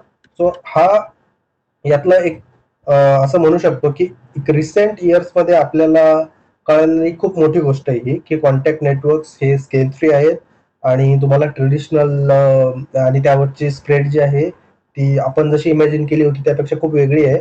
आणि जर तुम्हाला ते कंट्रोल करायचं असेल तर ते एक दुर्दैवाने म्हणूयात किंवा काय म्हणूयात, पण एका डिस्क्रिमिनेट करणारी स्ट्रॅटेजी वापरून तुम्हाला ते कंट्रोल करावं लागतं. तर आता हे झालं आपलं सगळं नेटवर्क्स बद्दल. सो आपल्याकडे आता काय आहे बघा, आपल्याकडे कंपार्टमेंटल मॉडेल्स आहेत आणि आता आपल्याकडे नेटवर्क मॉडेल्स आहेत. ओके, आणि हे दोन एकमेकांना पूरक असं म्हणू शकतो आपण, अशा पद्धतीचे दोन मॉडेल्स आहेत. तर ज्यावेळेस भालचंद्र आणि मी विचार केला होता की भारतात करोना पसरतोय आणि मग त्याबाबत आपण काही मॉडेलिंग करू शकतो का, तर त्यावेळेस हा प्रश्न होता की म्हणजे कोणत्या प्रकारे, म्हणजे आता कॉन्टॅक्ट नेटवर्क घ्यायचे की त्या पूर्ण जे कंपार्टमेंटल मॉडेल्स आहेत ते घ्यायचं. तर आता काय होतंय की या दोन्ही जे मॉडेल्स आहेत यामध्ये प्रॉब्लेम्स आहेत. म्हणजे कंपार्टमेंटल मॉडेल्स मध्ये हा प्रॉब्लेम आहे की असं असून केलं जातं की वेल मिक्सिंग आहे, म्हणजे कोणीही कोणाच्या कॉन्टॅक्टमध्ये इक्वल प्रोबेबिलिटी नेऊ शकतं. म्हणजे मी आता समजा पुण्यातला एक माणूस घेतला आणि दिल्लीतला एक माणूस घेतला तर हे दोघंही एकमेकांच्या कॉन्टॅक्टमध्ये इक्वल प्रोबेबिलिटी येतील असं असूम केलंय. पण हे थोडंसं एक्स्ट्रीम आहे, म्हणजे युजली तसं होत नाही. म्हणजे मी पुण्यात ज्या सोसायटीत राहतो त्या सोसायटीतल्या व्यक्तींच्या कॉन्टॅक्टमध्ये येण्याची प्रोबेबिलिटी जास्त आहे. ठीक आहे, मग आपण काही करू शकतो का याबाबत. तर मग आमच्या असं लक्षात आलं की आपण समजा जर कॉन्टॅक्ट नेटवर्क्स ऐवजी ज्यांचा डेटा मिळणं जवळपास अशक्य असतं बऱ्याच केसमध्ये, तर ट्रान्सपोर्टेशन नेटवर्क घेतले की जिथे लोकांचं नेटवर्क नाहीये पण सिटीजचं नेटवर्क आहे. ठीक आहे, आणि त्या सिटीच्या नेटवर्क म्हणजे प्रत्येक जी सिटी आहे, समजा पुणे आहे, मुंबई आहे वगैरे वगैरे, तर याच्यावर प्रत्येकावर एक कंपार्टमेंटल मॉडेल रन करायचं, जे SIR जे बालचंद्रने सांगितलं तसं. आणि आपण बघायचं की वाढ कशी होते. पण आपल्याला हे पण माहिती आहे की सिटीज एकमेकाशी ट्रान्सपोर्ट नेटवर्कने कनेक्टेड आहे. म्हणजे पुण्याहून दिल्लीला फ्लाईटने जाता येतं किंवा ट्रेनने जाता येतं किंवा पुण्याहून मुंबईला आपण एक्सप्रेसवेने जाऊ शकतो, वाटेवर असं.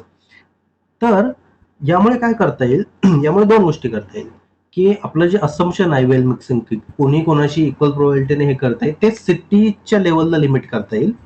आणि त्यामुळे जी अनरिअलिस्टिक मिक्सिंग होते तर ती अवॉइड करता येईल. आणि जे ट्रान्सपोर्ट नेटवर्क जे आहेत आपल्याला ऑलरेडी त्याचं स्ट्रक्चर माहिती आहे किंवा ज्याचा डेटा आपल्याकडे आहे, तर हा वापरून आपण हे सांगू शकतो की एखाद्या सिटीमध्ये जर समजा स्प्रेड सुरू झाली, इन्फेक्शन सुरू झालं, तर ते इतर सिटीजमध्ये कसं पसरेल.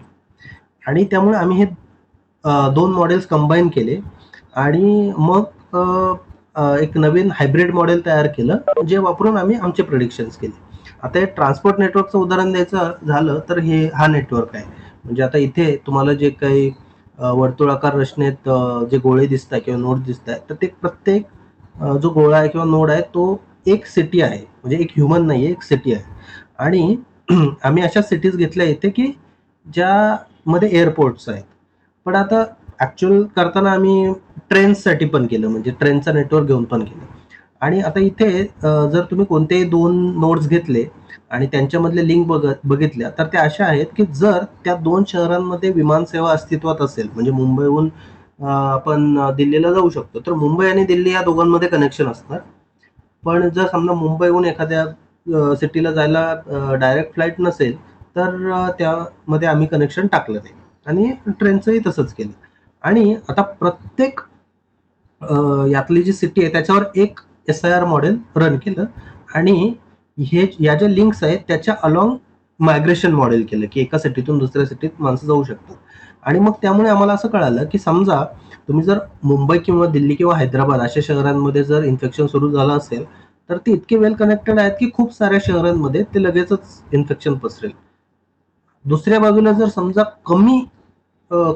कमी डिग्री असलेल्या एखाद्या शहरामध्ये इन्फेक्शन झालं, तर ते तितकं वेगाने पसरणार नाही पूर्ण भारतामध्ये. सो हे जे फाईन ग्रेन्ड प्रेडिक्शन्स आहेत, हे आपल्याला फक्त कंपार्टमेंटल मॉडेल्स नाही देऊ शकत किंवा फक्त कॉन्टॅक्ट नेटवर्क्स पण नाही देऊ शकत. म्हणजे हे दोघांचं एक हायब्रिड आहे. आता हे झाल्यानंतर आमच्या असं दुसरी गोष्ट लक्षात आली की मॅथमॅटिकल मॉडेल जे जरी आम्ही शहरांसाठी केलेलं होतं, तरी त्या मॅथमॅटिकल मॉडेलमध्ये असं म्हटलं नाही की तुम्ही शहरच घ्यायला हवेत. तर इथे 4 चित्र दाखवले. तर ते 4 चित्र काय म्हणतात की तुम्ही समजा तुम्हाला हवं असेल, तर तुम्ही राज्य घेऊ शकता, म्हणजे एक राज्य, आणि त्या राज्यांमधलं मायग्रेशन मॉडेल करू शकता किंवा भारतातला प्रत्येक जिल्हा एक नोड म्हणून घेऊ शकता आणि त्या जिल्ह्यांमधलं मायग्रेशन घेऊन तुम्ही पूर्ण भारतासाठी प्रिडिक्शन करू शकता. किंवा महाराष्ट्राच्या लेवलला असेल तर प्रत्येक जिल्हा घेऊ शकता आणि मग त्यांच्यामधल्या बॉर्डर्सवर मायग्रेशन होत असेल तर त्याचा नेटवर्क तयार करून, त्याचा ट्रान्सपोर्ट नेटवर्क तयार करून तुम्ही त्यावर ते मॉडेल रन करू शकता. किंवा अगदी पुणे जिल्ह्याच्या आतले तालुके घ्यायचे असतील तरी सेम मॉडेल रन करता येईल जर तो डेटा अवेलेबल असेल तर. किंवा फक्त पुणे सिटी घेतली तर पुणे सिटीतले इथे दाखवलंय, तर पुणे सिटीतले वेगळे वॉर्ड्स घेतले तर ते वॉर्ड्स एकमेकांना कसे जोडले आहेत हे आपल्याला माहित असेल हा डेटा, तर आपण फक्त पुणे सिटीमध्ये ते करू शकतो. म्हणजे प्रत्येक वॉर्डमध्ये एक मॉडेल रन होणार सेपरेट आणि ते मॉडेल्स एकमेकांना जोडले जाणार मायग्रेशनने. आणि त्यामुळे मग समजा भवानीपेठ म्हणजे सध्या हॉटस्पॉट म्हणतात, तर तिथे आणि तिथली आणि समजा बांद्यामधली मुवमेंट चालू केली तर काय होईल. तर हे असं त्या मॉडेलवरून, त्या हायब्रिड मॉडेलमुळे आम्हाला मॅथमॅटिकली प्रेडिक्ट करता येईल. तर आता हे आमचं सगळं काम झाल्यानंतर असं झालं की आम्ही म्हणजे भारतातले इतर लोकही मॉडेल्स बनवणं किंवा डेटा अनालाइज करणं हे करत होते कोविडमुळे. आणि मग आम्ही IISc बेंगलोर आणि IMSc चेन्नई इथल्या जे ग्रुप्स होते सायंटिस्टचे त्यांच्या कॉन्टॅक्टमध्ये आलो. आणि जे Indian scientist response to Covid ही जी मुवमेंट सुरू झाली आहे त्याच्यामध्ये जे मॉडेलिंगचं काम करणारे लोक आहेत, साधारणतः 7-8 लोक आहेत, तर त्यांच्या टीममध्ये आम्ही जॉईन झालो. तर मग आम्ही हे जे मॉडेल आहे आम्ही फक्त SIR मॉडेलवर केलं होतं, तर ते आम्ही जास्त कॉम्प्लेक्स मॉडेल की जिथे तुम्ही जास्त कंपार्टमेंट्स आहेत, बायोलॉजिकली जास्त फाईन आहे आणि ज्याच्यात टेस्टिंग, लॉकडाऊन हे सगळे सिनेरिओजचा इफेक्ट बघता येतो वगैरे असं काम करायला सुरुवात केली. तर आता हे जे सर्व आहे तर त्याचे रिझल्ट्स यापेक्षा वेगळे आहेत आणि ते भालचंद्र आता ते एक्सप्लेन करेल. तर मग आता मी माझं स्क्रीन शेअर करणं थांबवतो आणि भालचंद्रकडे जातो.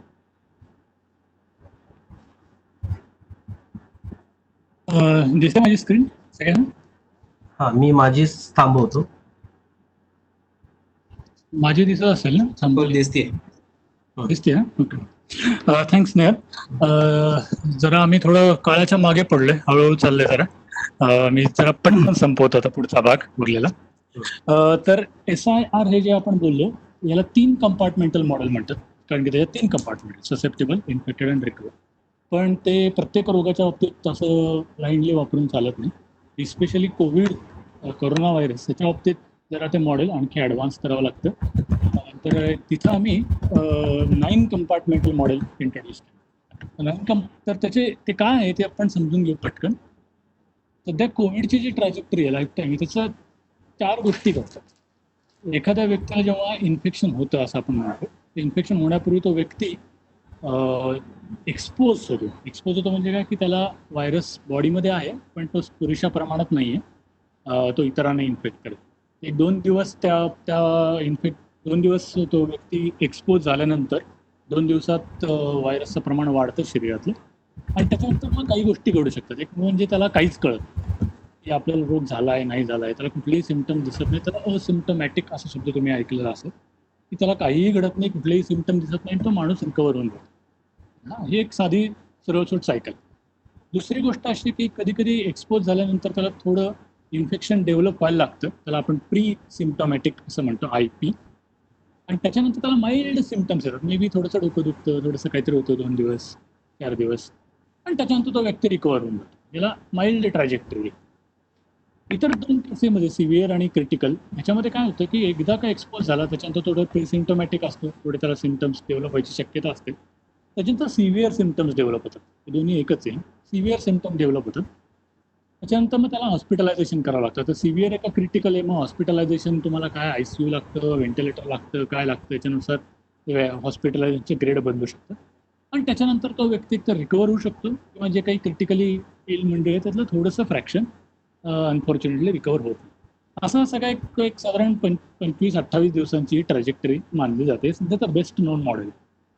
तर याच्यापासून आम्ही हे 9 कंपार्टमेंट मॉडेल डेव्हलप केलं की ज्याच्यात हे ससेप्टेबल आहेत, त्याच्यानंतर ते एक्सपोज होतात, मग ते आयदर असिम्पटोमॅटिक होऊन रिकवर होतात किंवा मग प्रिसिम्पटोमॅटिक होऊन 2 पद्धतीचे इन्फेक्शन होतात, एकतर माइल्ड किंवा सिव्हिअर. सिव्हिअर असेल तर त्याला हॉस्पिटलायझेशन लागतं, माइल्ड असेल तर तो डायरेक्ट रिकवर होतो. हॉस्पिटलायझेशनमधले मंडळी सुद्धा रिकवर होतात, पण काही मंडळी काही रेटनी जगत नाही दुर्दैवाने. मग अशी बीटा आणि गॅमा पॅरामीटर होते, पण आता ढिगभर पॅरामीटर आहेत. बीटा आहेत, गॅमा आहेत, लॅम्बडा वगैरे वगैरे वगैरे. त्याच्या खोलात आता नको जायला. पण बीटा म्हणजे अगेन ससेप्टेबल कुठल्या रेटनी इन्फेक्शनकडे ढकलले जात आहेत हा पॅरामीटर अजूनही अस्तित्वात. हे ससेप्टेबल मंडळी कुठल्या तरी पद्धतीने या 4 इन्फेक्टेड कंपार्टमेंटच्या कॉन्टॅक्टमध्ये येतात, ज्याला हे डॉटेड लाईनने मी दाखवतो.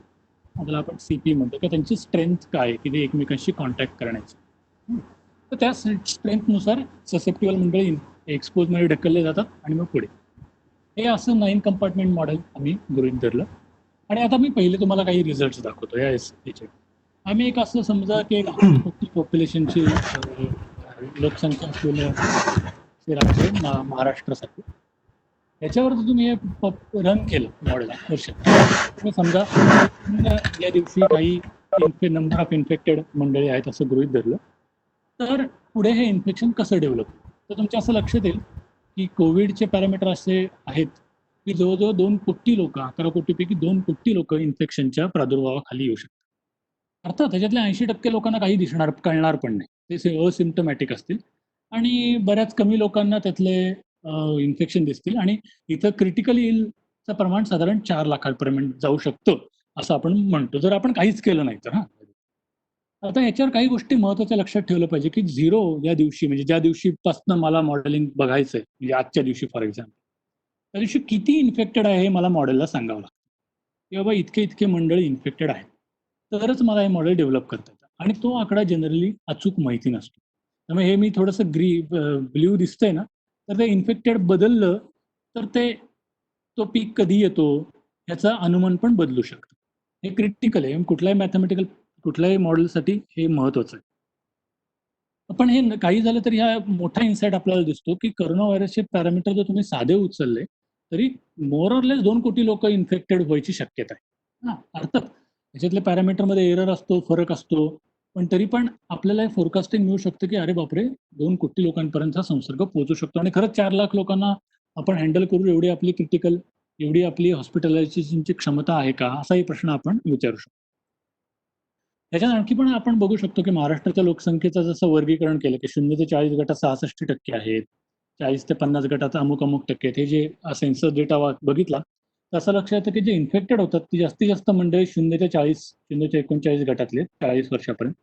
पण ज्यांना हॉस्पिटलायझेशन लागतं ती मात्र 60 वर्षाच्या पुढचे आहेत. 60 ते 70 आणि 50 ते 60 या वयोगटातल्या मंडळींना जास्तीत जास्त हॉस्पिटलायझेशन लागतं. ही सुद्धा इन्फॉर्मेशन आपल्याला मॉडेलमधनं एक्स्ट्रॅक्ट करता येऊ शकते. पण अर्थात मॉडेलमधनं हे सगळं एक्स्ट्रॅक्ट करता येतं तेव्हा तेव्हा जेव्हा तुमचे पॅरामीटर्स बरोबर.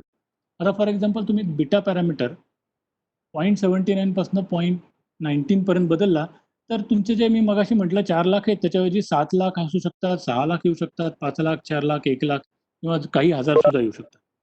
तर हा बीटा पॅरामीटर डिटरमाइन करणं हे फार क्रिटिकल.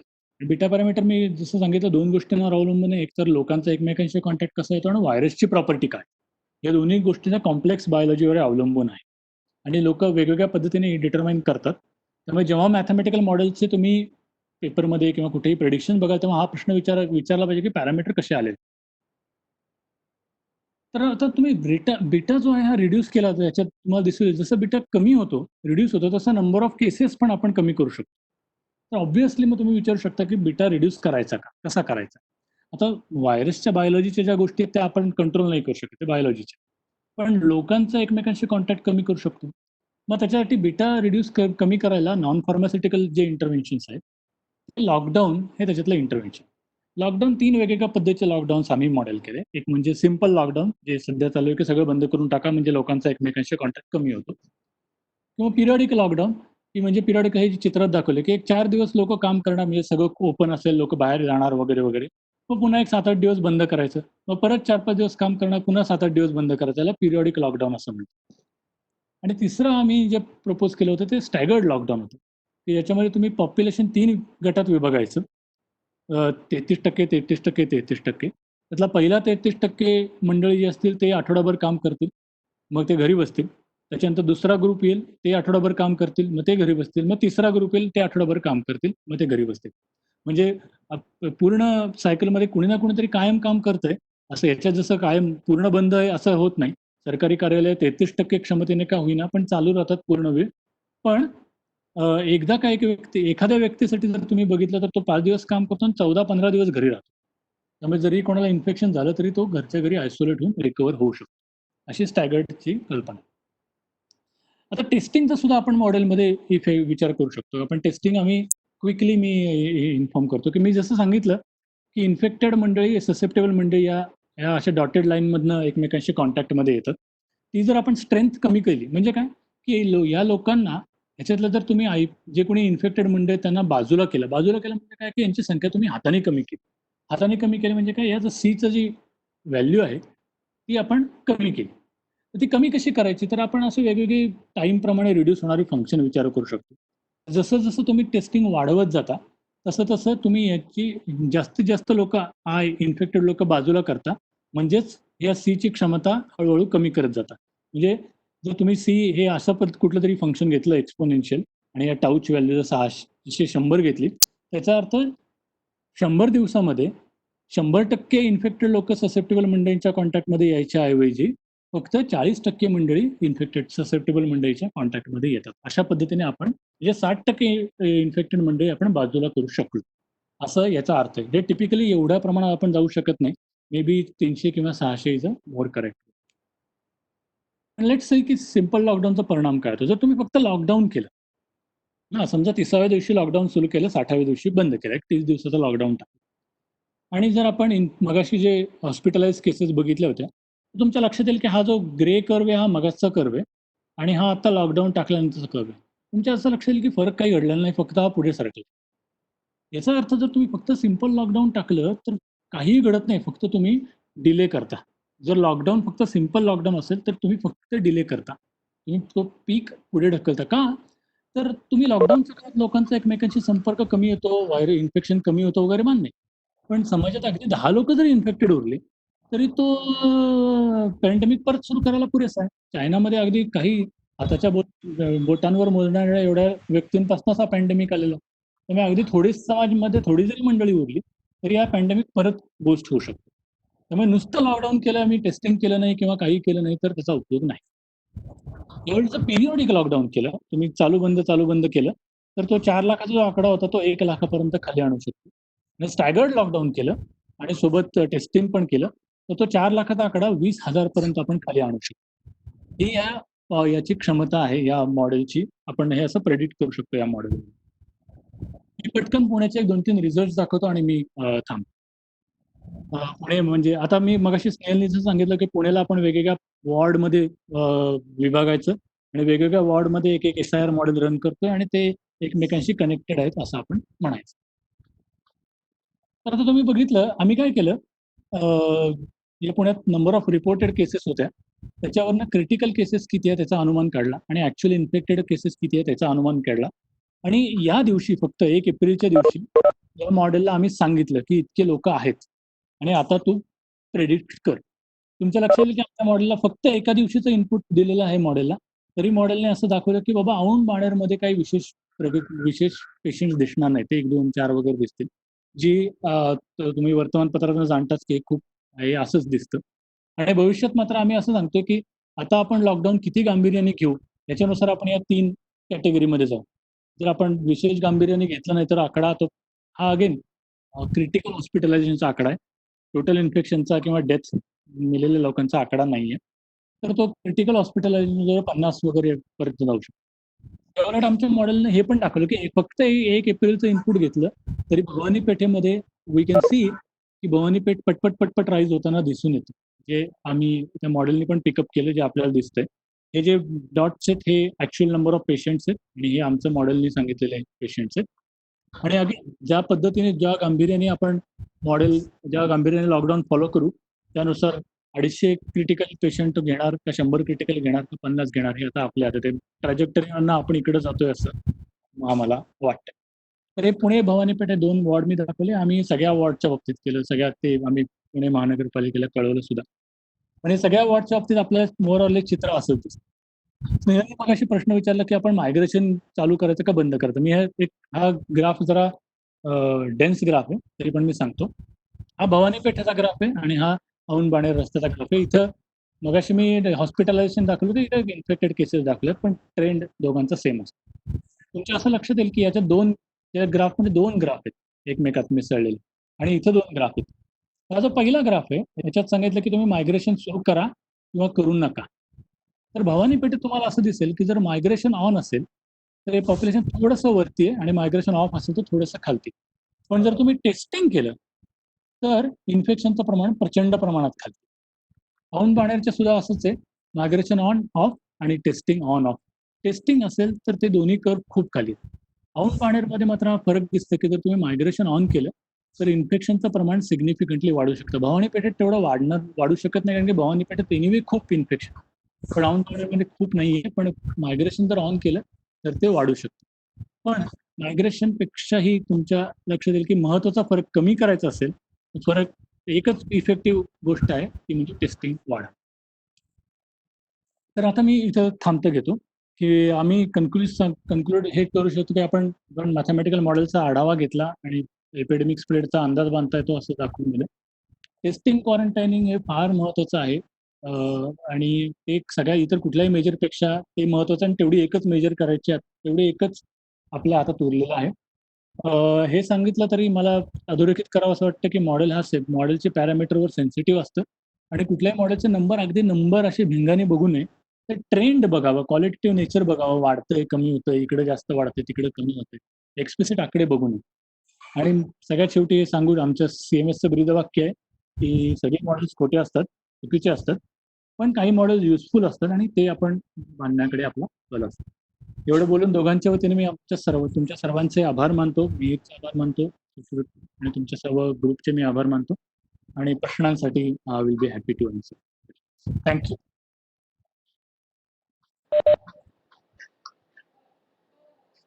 थँक्यू. धन्यवाद बालचंद्र स्नेहल. ज्यांना प्रश्न विचारायचे असेल त्यांनी अनम्यूट करून स्वतःला प्लीज प्रश्न विचारा.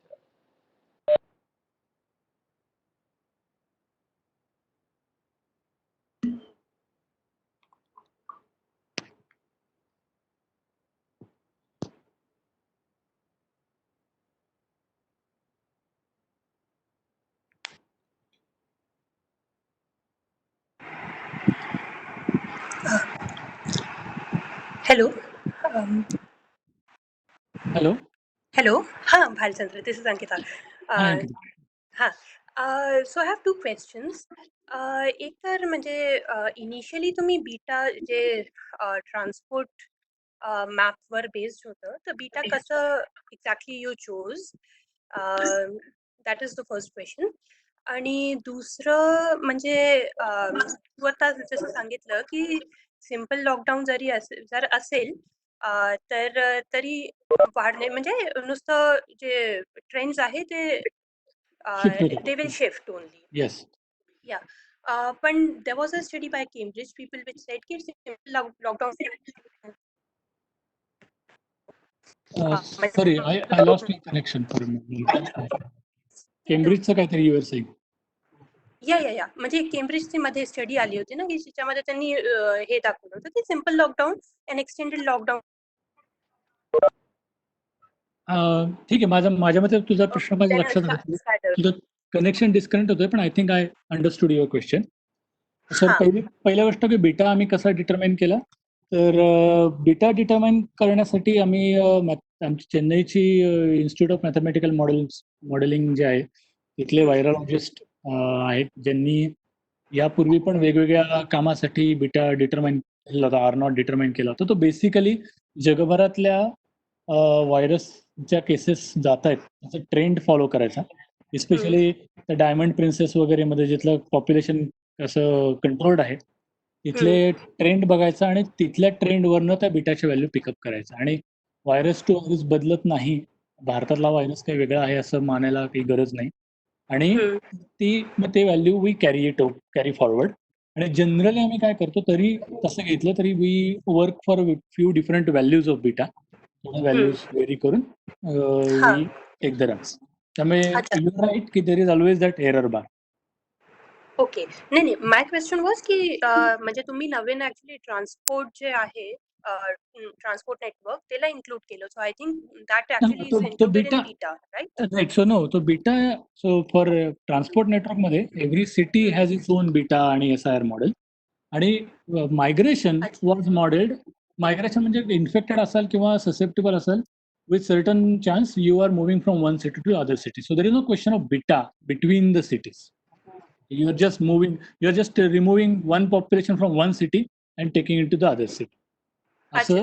I thought it affects beta. No, and so it gives chance ki that's from what going from suspected to.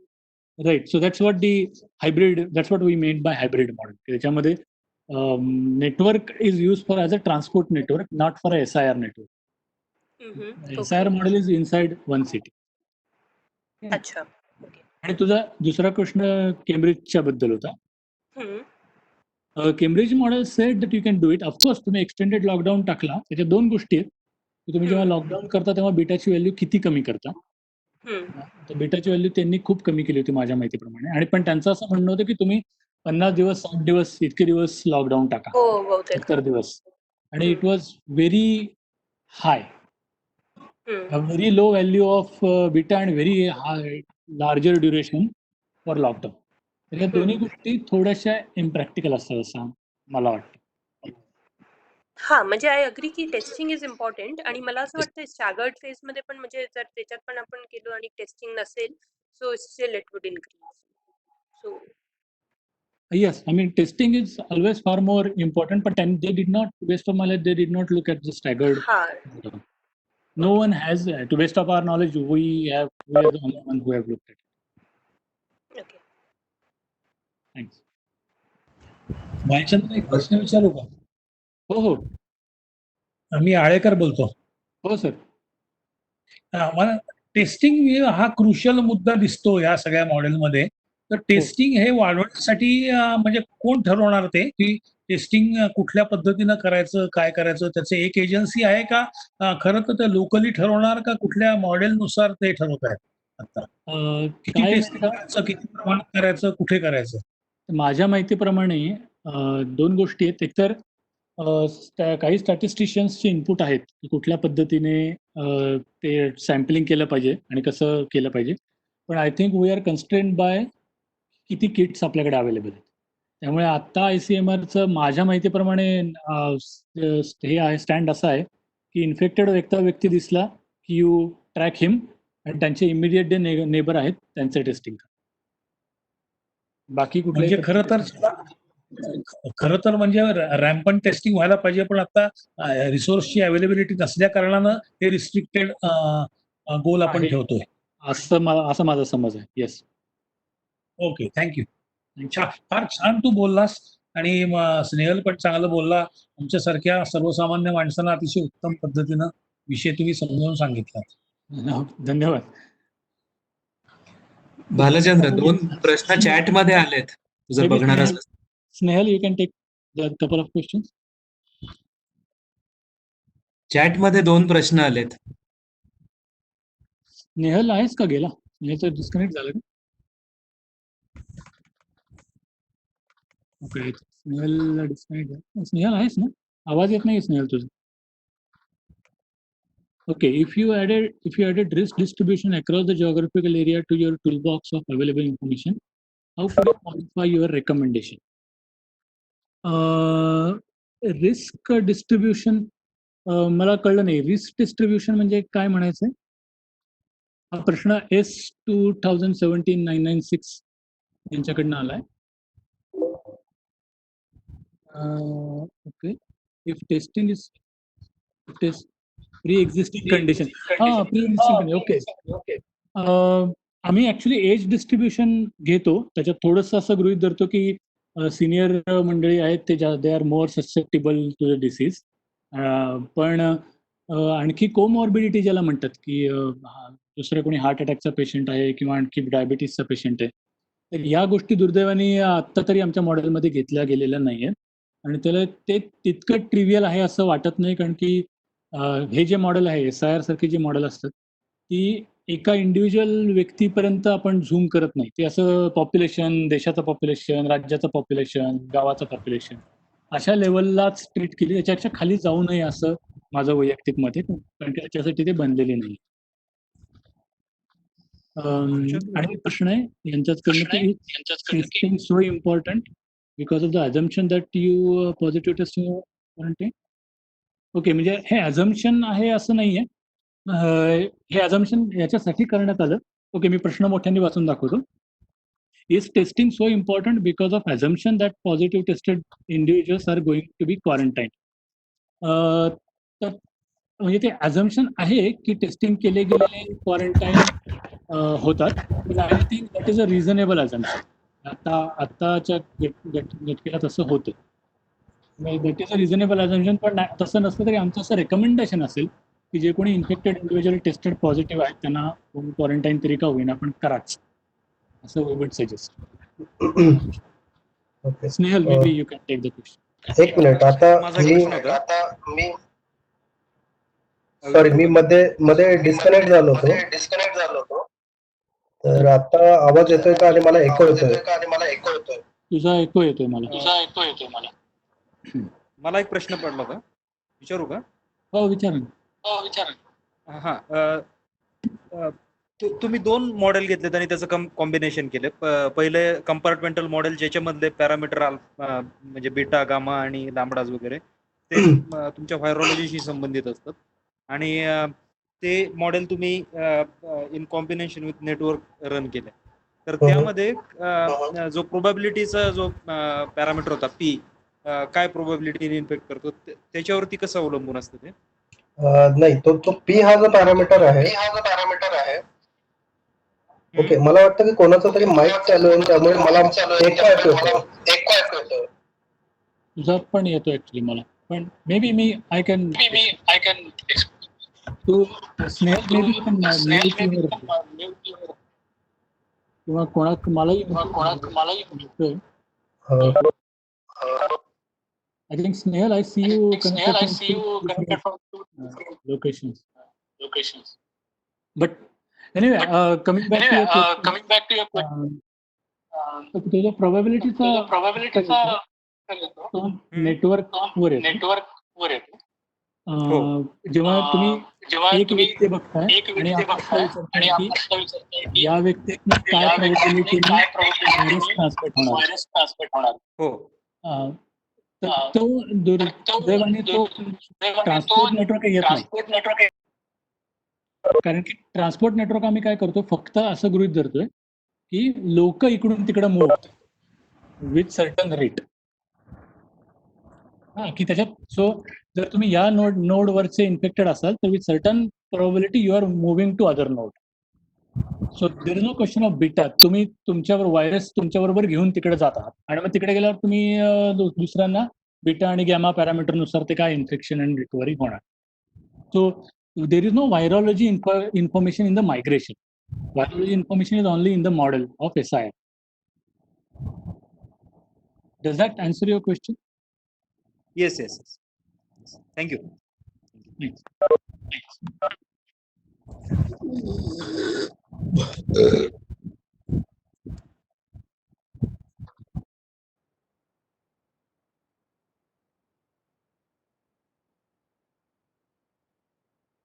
Hello, Huh? Bhalchandra, can I ask one question?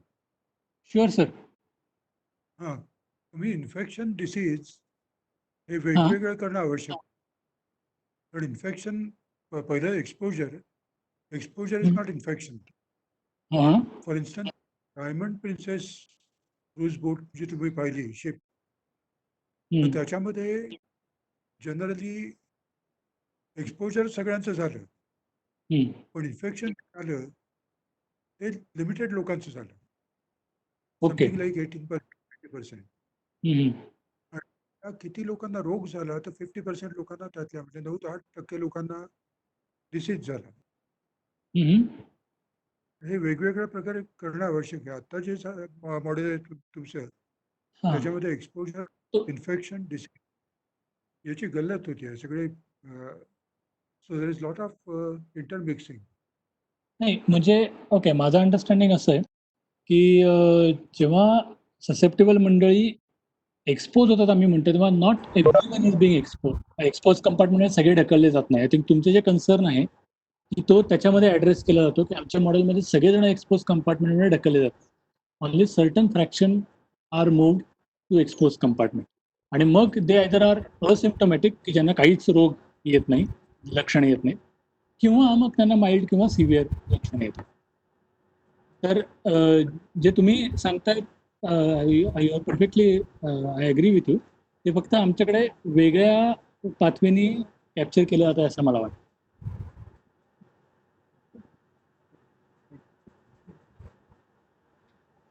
Bhalchandra, माझा आवाज येतोय का आता?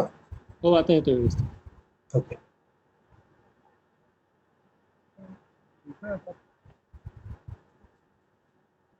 हा, एक प्रश्न विचारू का? हम्म. हो हॅलो. हो. हो, बोला. हा, मी डॉक्टर किरण बोलतोय बेंगलोरवरून. हम्म. असं होतं की मार्च एंडच्या सुमारास तुम्ही तुमचं पहिलं प्रारूप प्रेझेंट केलं होतं आणि आता मे आलेलं आहे. हम्म. तुम्हाला असं आढळलं का तुमचं जे प्रारूप म्हणजे जी प्रेडिक्शन होती इव्हन आता मे महिन्यात पण बरोबर आहेत, त्याची काय अप्पर आणि लोअर बाउंड्स असतील त्यानुसार तुम्ही काही पॅरामेट्रिक चेंज केले आहेत का किंवा तुम्हाला करावे लागले आहेत?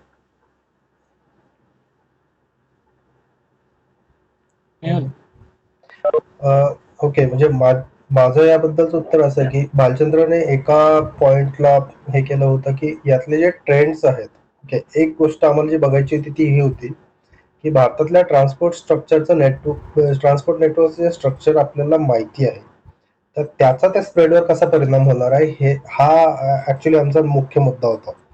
आता ज्यावेळेस तुम्ही नंबर्सच्या भाषेत बोलता तर नंबरच्या भाषेत इव्हन रेंजच्या भाषेत बोलणंही थोडंसं अवघड असतं. याचं कारण हे असतं की तुम्हाला जे नंबर्स मिळतात तर ते नंबर्स तुमच्या टेस्टिंगवर अवेलेबल असतात. म्हणजे उदाहरणार्थ आता आपण म्हणतोय की सध्या 1 लाखाच्या वर आपण टेस्ट करतोय दिवसाला, पण सुरुवातीच्या काळात जे प्रमाण होतं ते खूप कमी होतं आणि त्यामुळे आम्ही कधीही म्हणजे no modular would try to fit to that data. म्हणजे त्याचा परिणाम असा होतो की ऍक्च्युअल नंबर्स जे असतात ते आणि तुम्हाला जे दिसत असलेले नंबर्स आहेत हे तुमच्या टेस्टिंगवर अवलंबून असतात दिसत असलेले. आणि त्यामुळे आम्ही काय बघतो की उदाहरणार्थ तुम्ही या पिरियडमध्ये लॉकडाऊन लावला किंवा अशा प्रकारचा लॉकडाऊन लावला किंवा टेस्टिंग इतकी इन्क्रीज केली, तर तुमच्या ट्रेंडमध्ये ड्रास्टिकली फरक पडतोय का?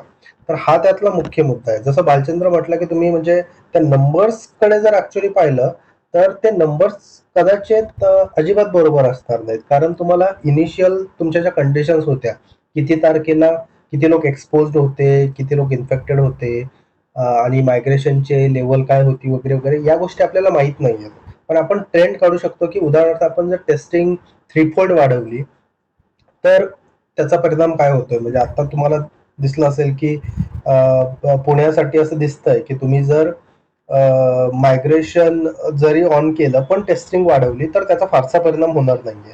सो हा जो निष्कर्ष आहे, हा त्या मॉडेलमधला महत्त्वाचा निष्कर्ष आहे. ते नंबर्स हा त्यातला इन सम सेन्स सेकंडरी मुद्दा आहे. म्हणजे हे माझं त्याला उत्तर आहे.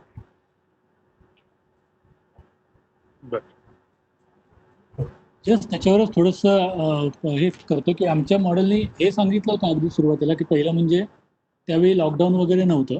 तेव्हा आमचं असं रिकमेंडेशन होतं, की मायग्रेशन हे जे सगळं नेटवर्क आहे, ट्रान्सपोर्ट नेटवर्क, याच्याकडे गांभीर्याने लक्ष द्यायची गरज आहे आणि ते बंदही करावं असंही आमचं म्हणणं होतं. आणि ते ॲक्च्युली काही दिवसांनी बंद करण्यात आलं. आमच्या पेपरचा परिणाम आहे असं आम्ही म्हणत नाही, पण ते योगायोगाने तेव्हा बंद झालं. पण त्याही मॉडेलमध्ये आम्हाला असं दिसलं होतं, की तुम्ही कुठलंही हे सुरू करा, इन्फेक्शन सुरू करा, Mumbai will be hardest hit. आणि तो रिझल्ट आय थिंक आज आज आपल्याकडे आहे, दिसते आपल्याला, की मुंबई हार्ड हिट राहतं. आणि आय थिंक ती तशा पद्धतीचे जे प्रेडिक्शन्स आहेत, जे असं स्नेहल म्हणाला, की जी अगदी नंबर कधी बघायचे नसतात, ट्रेंड आणि त्याचा पॅटर्न हे बरोबर येतात का, तर आमच्या मॉडेल कुड व्हेरी वेल.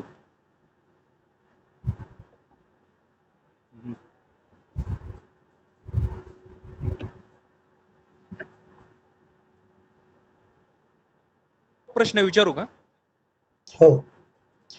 हा, मी मगाशी तुम्हाला ट्रान्सपोर्टेशन नेटवर्क विषयी विचारलं होतं, त्याच्यामध्ये पी पॅरामीटर, आणि कदाचित मला प्रश्न नीट विचारता आला नाही. मी परत विचारतो. तर माझा असा प्रश्न होता, की म्हणजे तुम्ही नेटवर्क जे घेता ते ट्रान्सपोर्टेशनचं आहे, म्हणजे मुंबई पुण्याला कनेक्टेड आहे, म्हणजे ते 2 नोड कनेक्टेड आहेत. पण हो. तिथं कनेक्शन आहेत म्हणजे लोक जातातच असं नाही, तर तिथं काहीतरी तुम्ही प्रोबॅबिलिटी घेत असाल ना, की हो, तिथे स्ट्रेंथ पुण्यावरून- घेतो. बरोबर. हा, तर ती कशावरून घेतात? नाही, तो पॅरामीटर आहे मॉडेलमधला. म्हणजे त्यात असं आहे, की समजा तुम्ही स्ट्रेंथ जर वाढवली, तर तुमच्या इन्फेक्शनवर कसा परिणाम होईल? म्हणजे इट्स अ फ्री पॅरामीटर. आमच्याकडे तो डेटा नाही आहे, की मायग्रेशनचा वगैरे डेटा नाही आहे. येस, हो हो, ओके. तो तेच विचारत. Thanks. हो.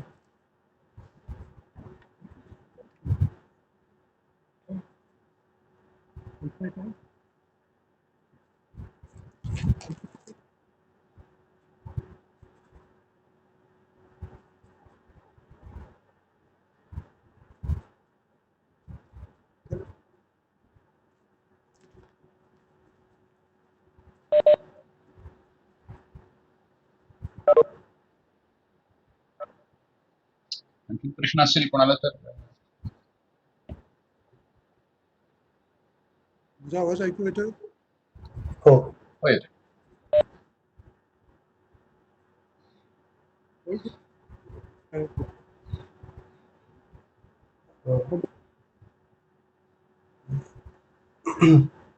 मला आत्ता आवाज ऐकू येत नाही.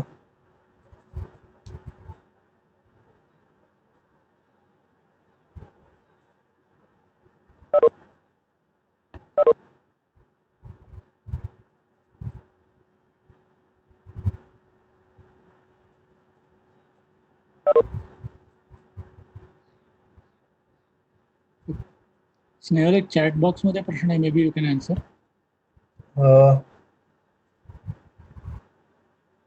Shashikant Jadhav. Okay.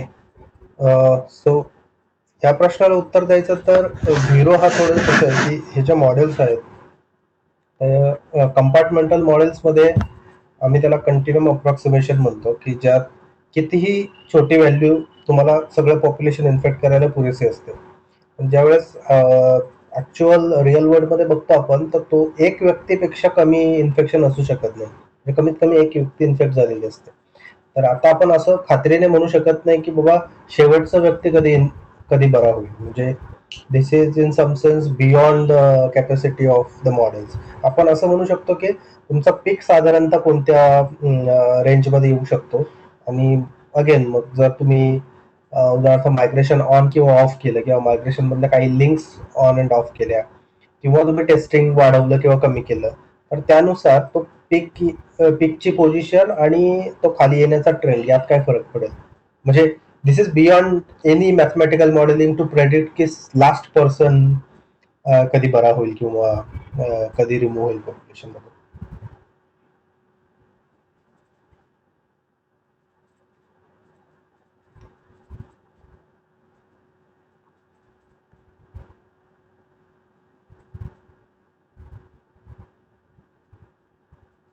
Yes, welcome.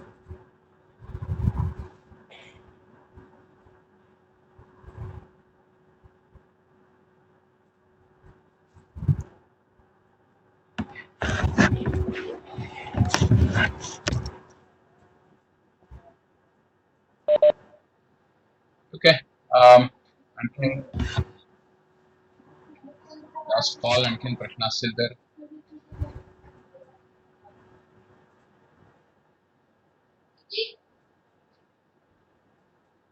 Okay. Bhalchandra, Snehal, अत्यंत धन्यवाद. तुम्ही फार जेवढ्या सोप्या शब्दात करणं शक्य होतं तेवढं विषयाची कॉम्प्लेक्सिटी मुळात लक्षात घेता हे समजून दिलं आम्हाला, तुमचा वेळ दिलात त्याच्याबद्दल अत्यंत आभार. जॉईन केलेल्या सगळ्यांचे आभार. आळेकर सर, तुम्ही जॉईन झालात त्याच्याबद्दल विशेष आभार तुमचा. आणि धन्यवाद सर. धन्यवाद. हा चांगला उपक्रम आहे. मधनं आम्हाला असे अपडेट दे. टेस्ट लवकर उपलब्ध व्हायला पाहिजे एवढी सदिच्छा आहे माझी. Okay okay, thank you. थांबवा. धन्यवाद सगळ्यांना. धन्यवाद. चालेल. Thank you so much. थँक्यू. आम्हाला बोलण्याबद्दल परत एकदा सर्वांना